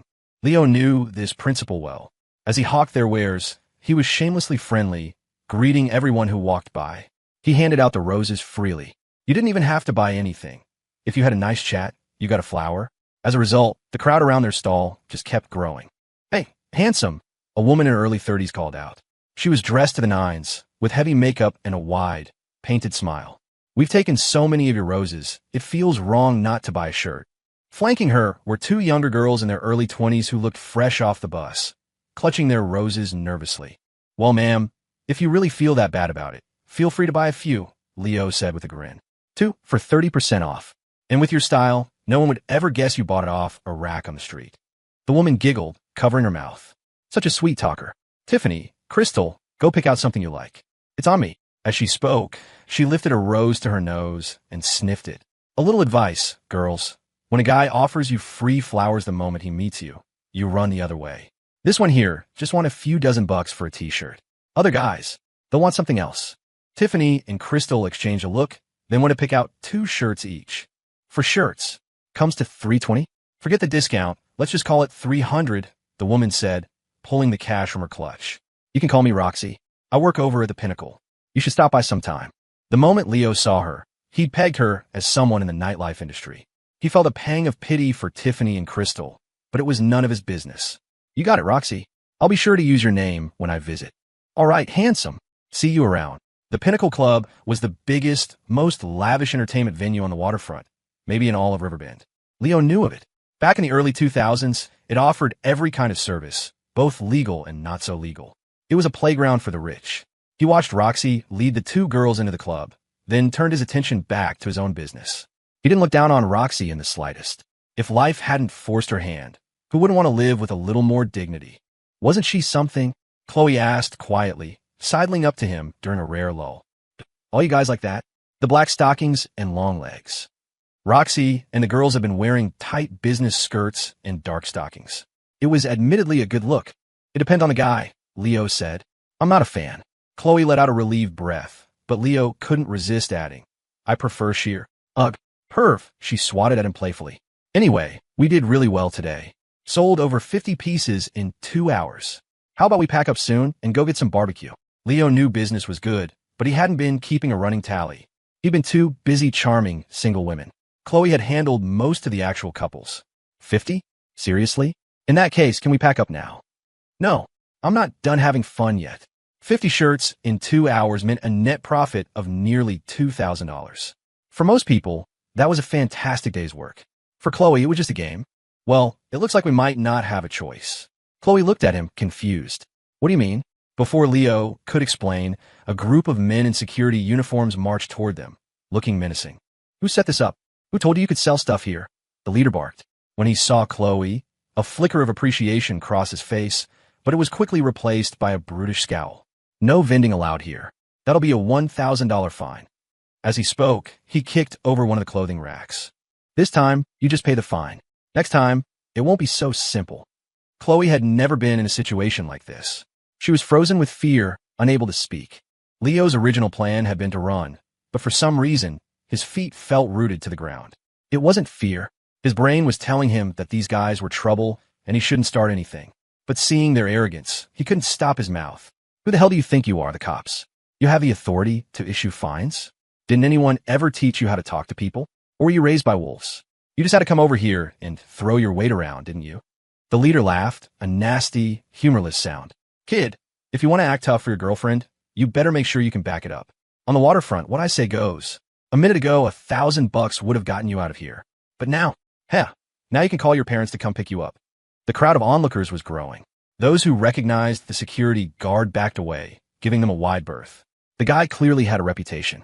Hey kid, you should probably just call your folks, someone whispered. Let's not make this a bigger deal than it has to be. Yeah, that's Ace. He's the head of security for the whole strip. He runs this place. Hearing the murmurs, Ace puffed out his chest. Backed by his powerful boss, he'd been throwing his weight around for years. He wasn't about to be intimidated by some teenager. Leo. Chloe's voice trembled from behind him. She squeezed his hand. Maybe we should just give them the money. She'd been sheltered her whole life. The biggest thug she'd ever encountered was probably Leo himself. She was terrified he would get into a fight and wanted to de-escalate. It wasn't weakness. She just didn't want to see him get hurt. Not happening, Leo said, his voice hard with a rare stubbornness. Are you kidding me? They're trying to shake me down. Get to the car and call the cops, he whispered to her.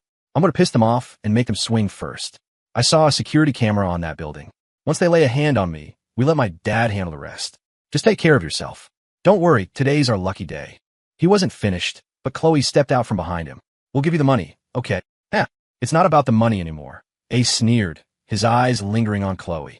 But if you want to leave, that can be arranged. You just have to stay and have a drink with us. Smack. Before Ace finished his sentence, Leo's hand cracked across his face. After the slap, Leo sighed. Damn it.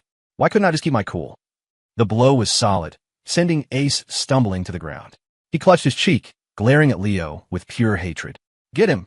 Leo didn't flinch. He just yelled at Chloe. Run. But Chloe, who had been terrified just a moment before, was now strangely calm. She shook her head. What are you waiting for? Ace roared at his men, who hadn't moved. They still stood there, hesitant. What are we waiting for? We're waiting for you to stop embarrassing yourself. A deep, commanding voice boomed. Ace froze, a shiver running down his spine. He scrambled to his feet. Mr. Stewart, sir, what are you doing here? I can handle this little problem. Handle my ass. I sent you to buy some roses, and this is what you do. After chewing out Ace, Mr. Stewart's face transformed, breaking into an obsequious smile. He nodded politely at Leo, then turned his full attention to Chloe. Chloe, I am so sorry.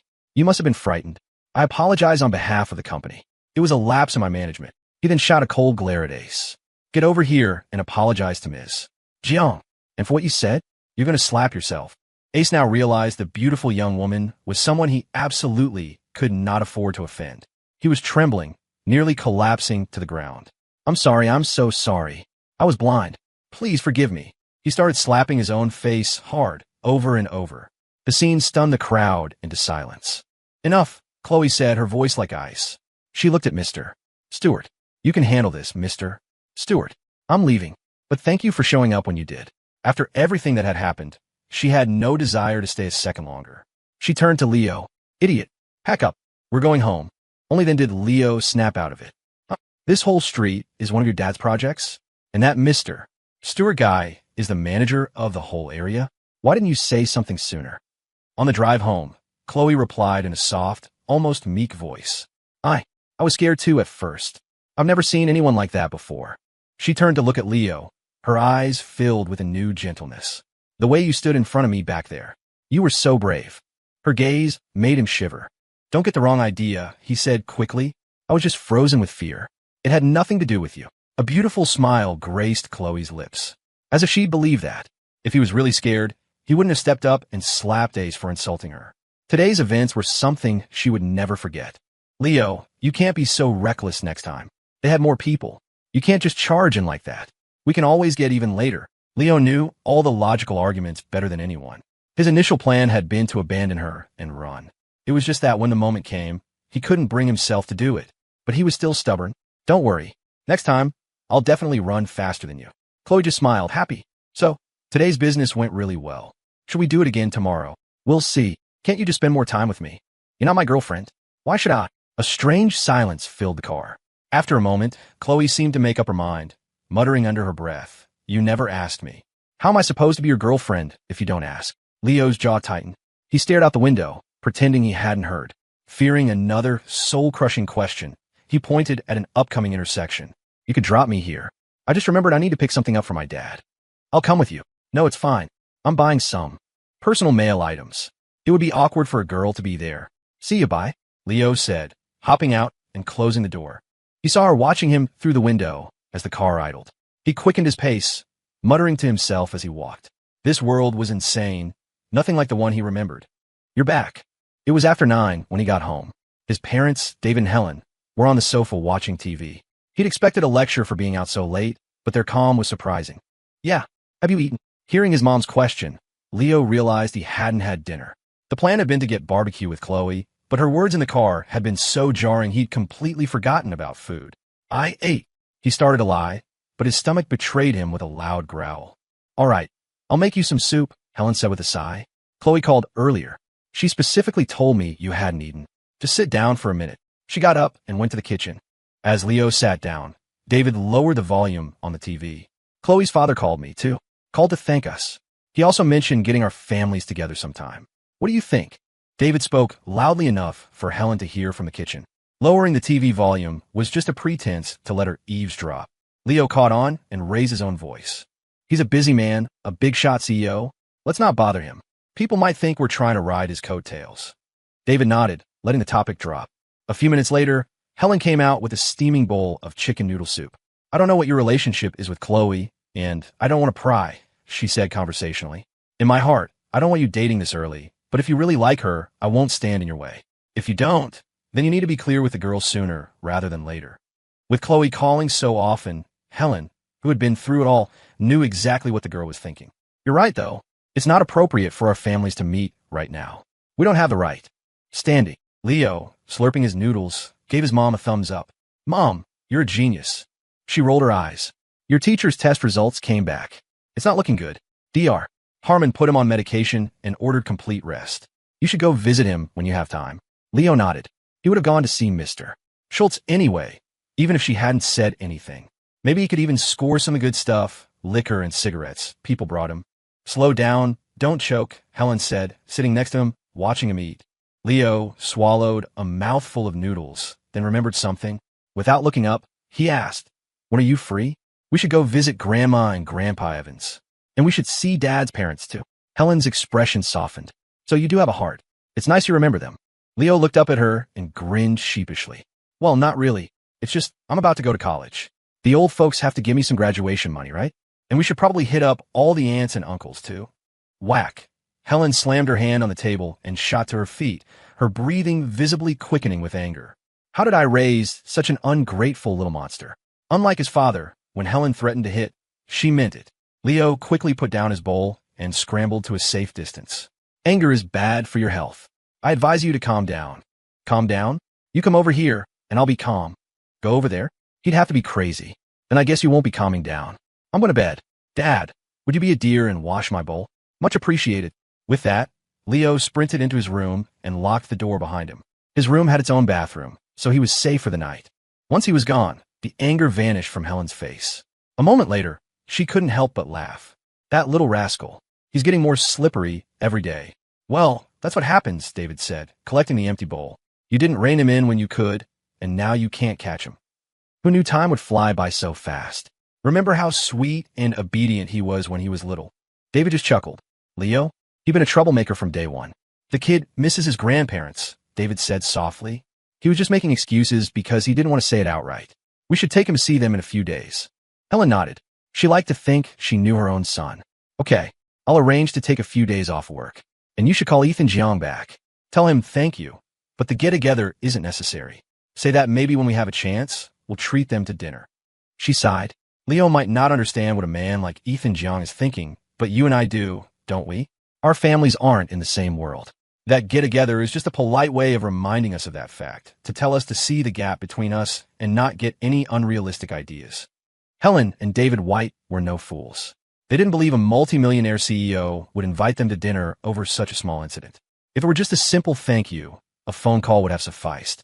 They had no intention of using this to get close to a man like Ethan Jiang. I know, David said.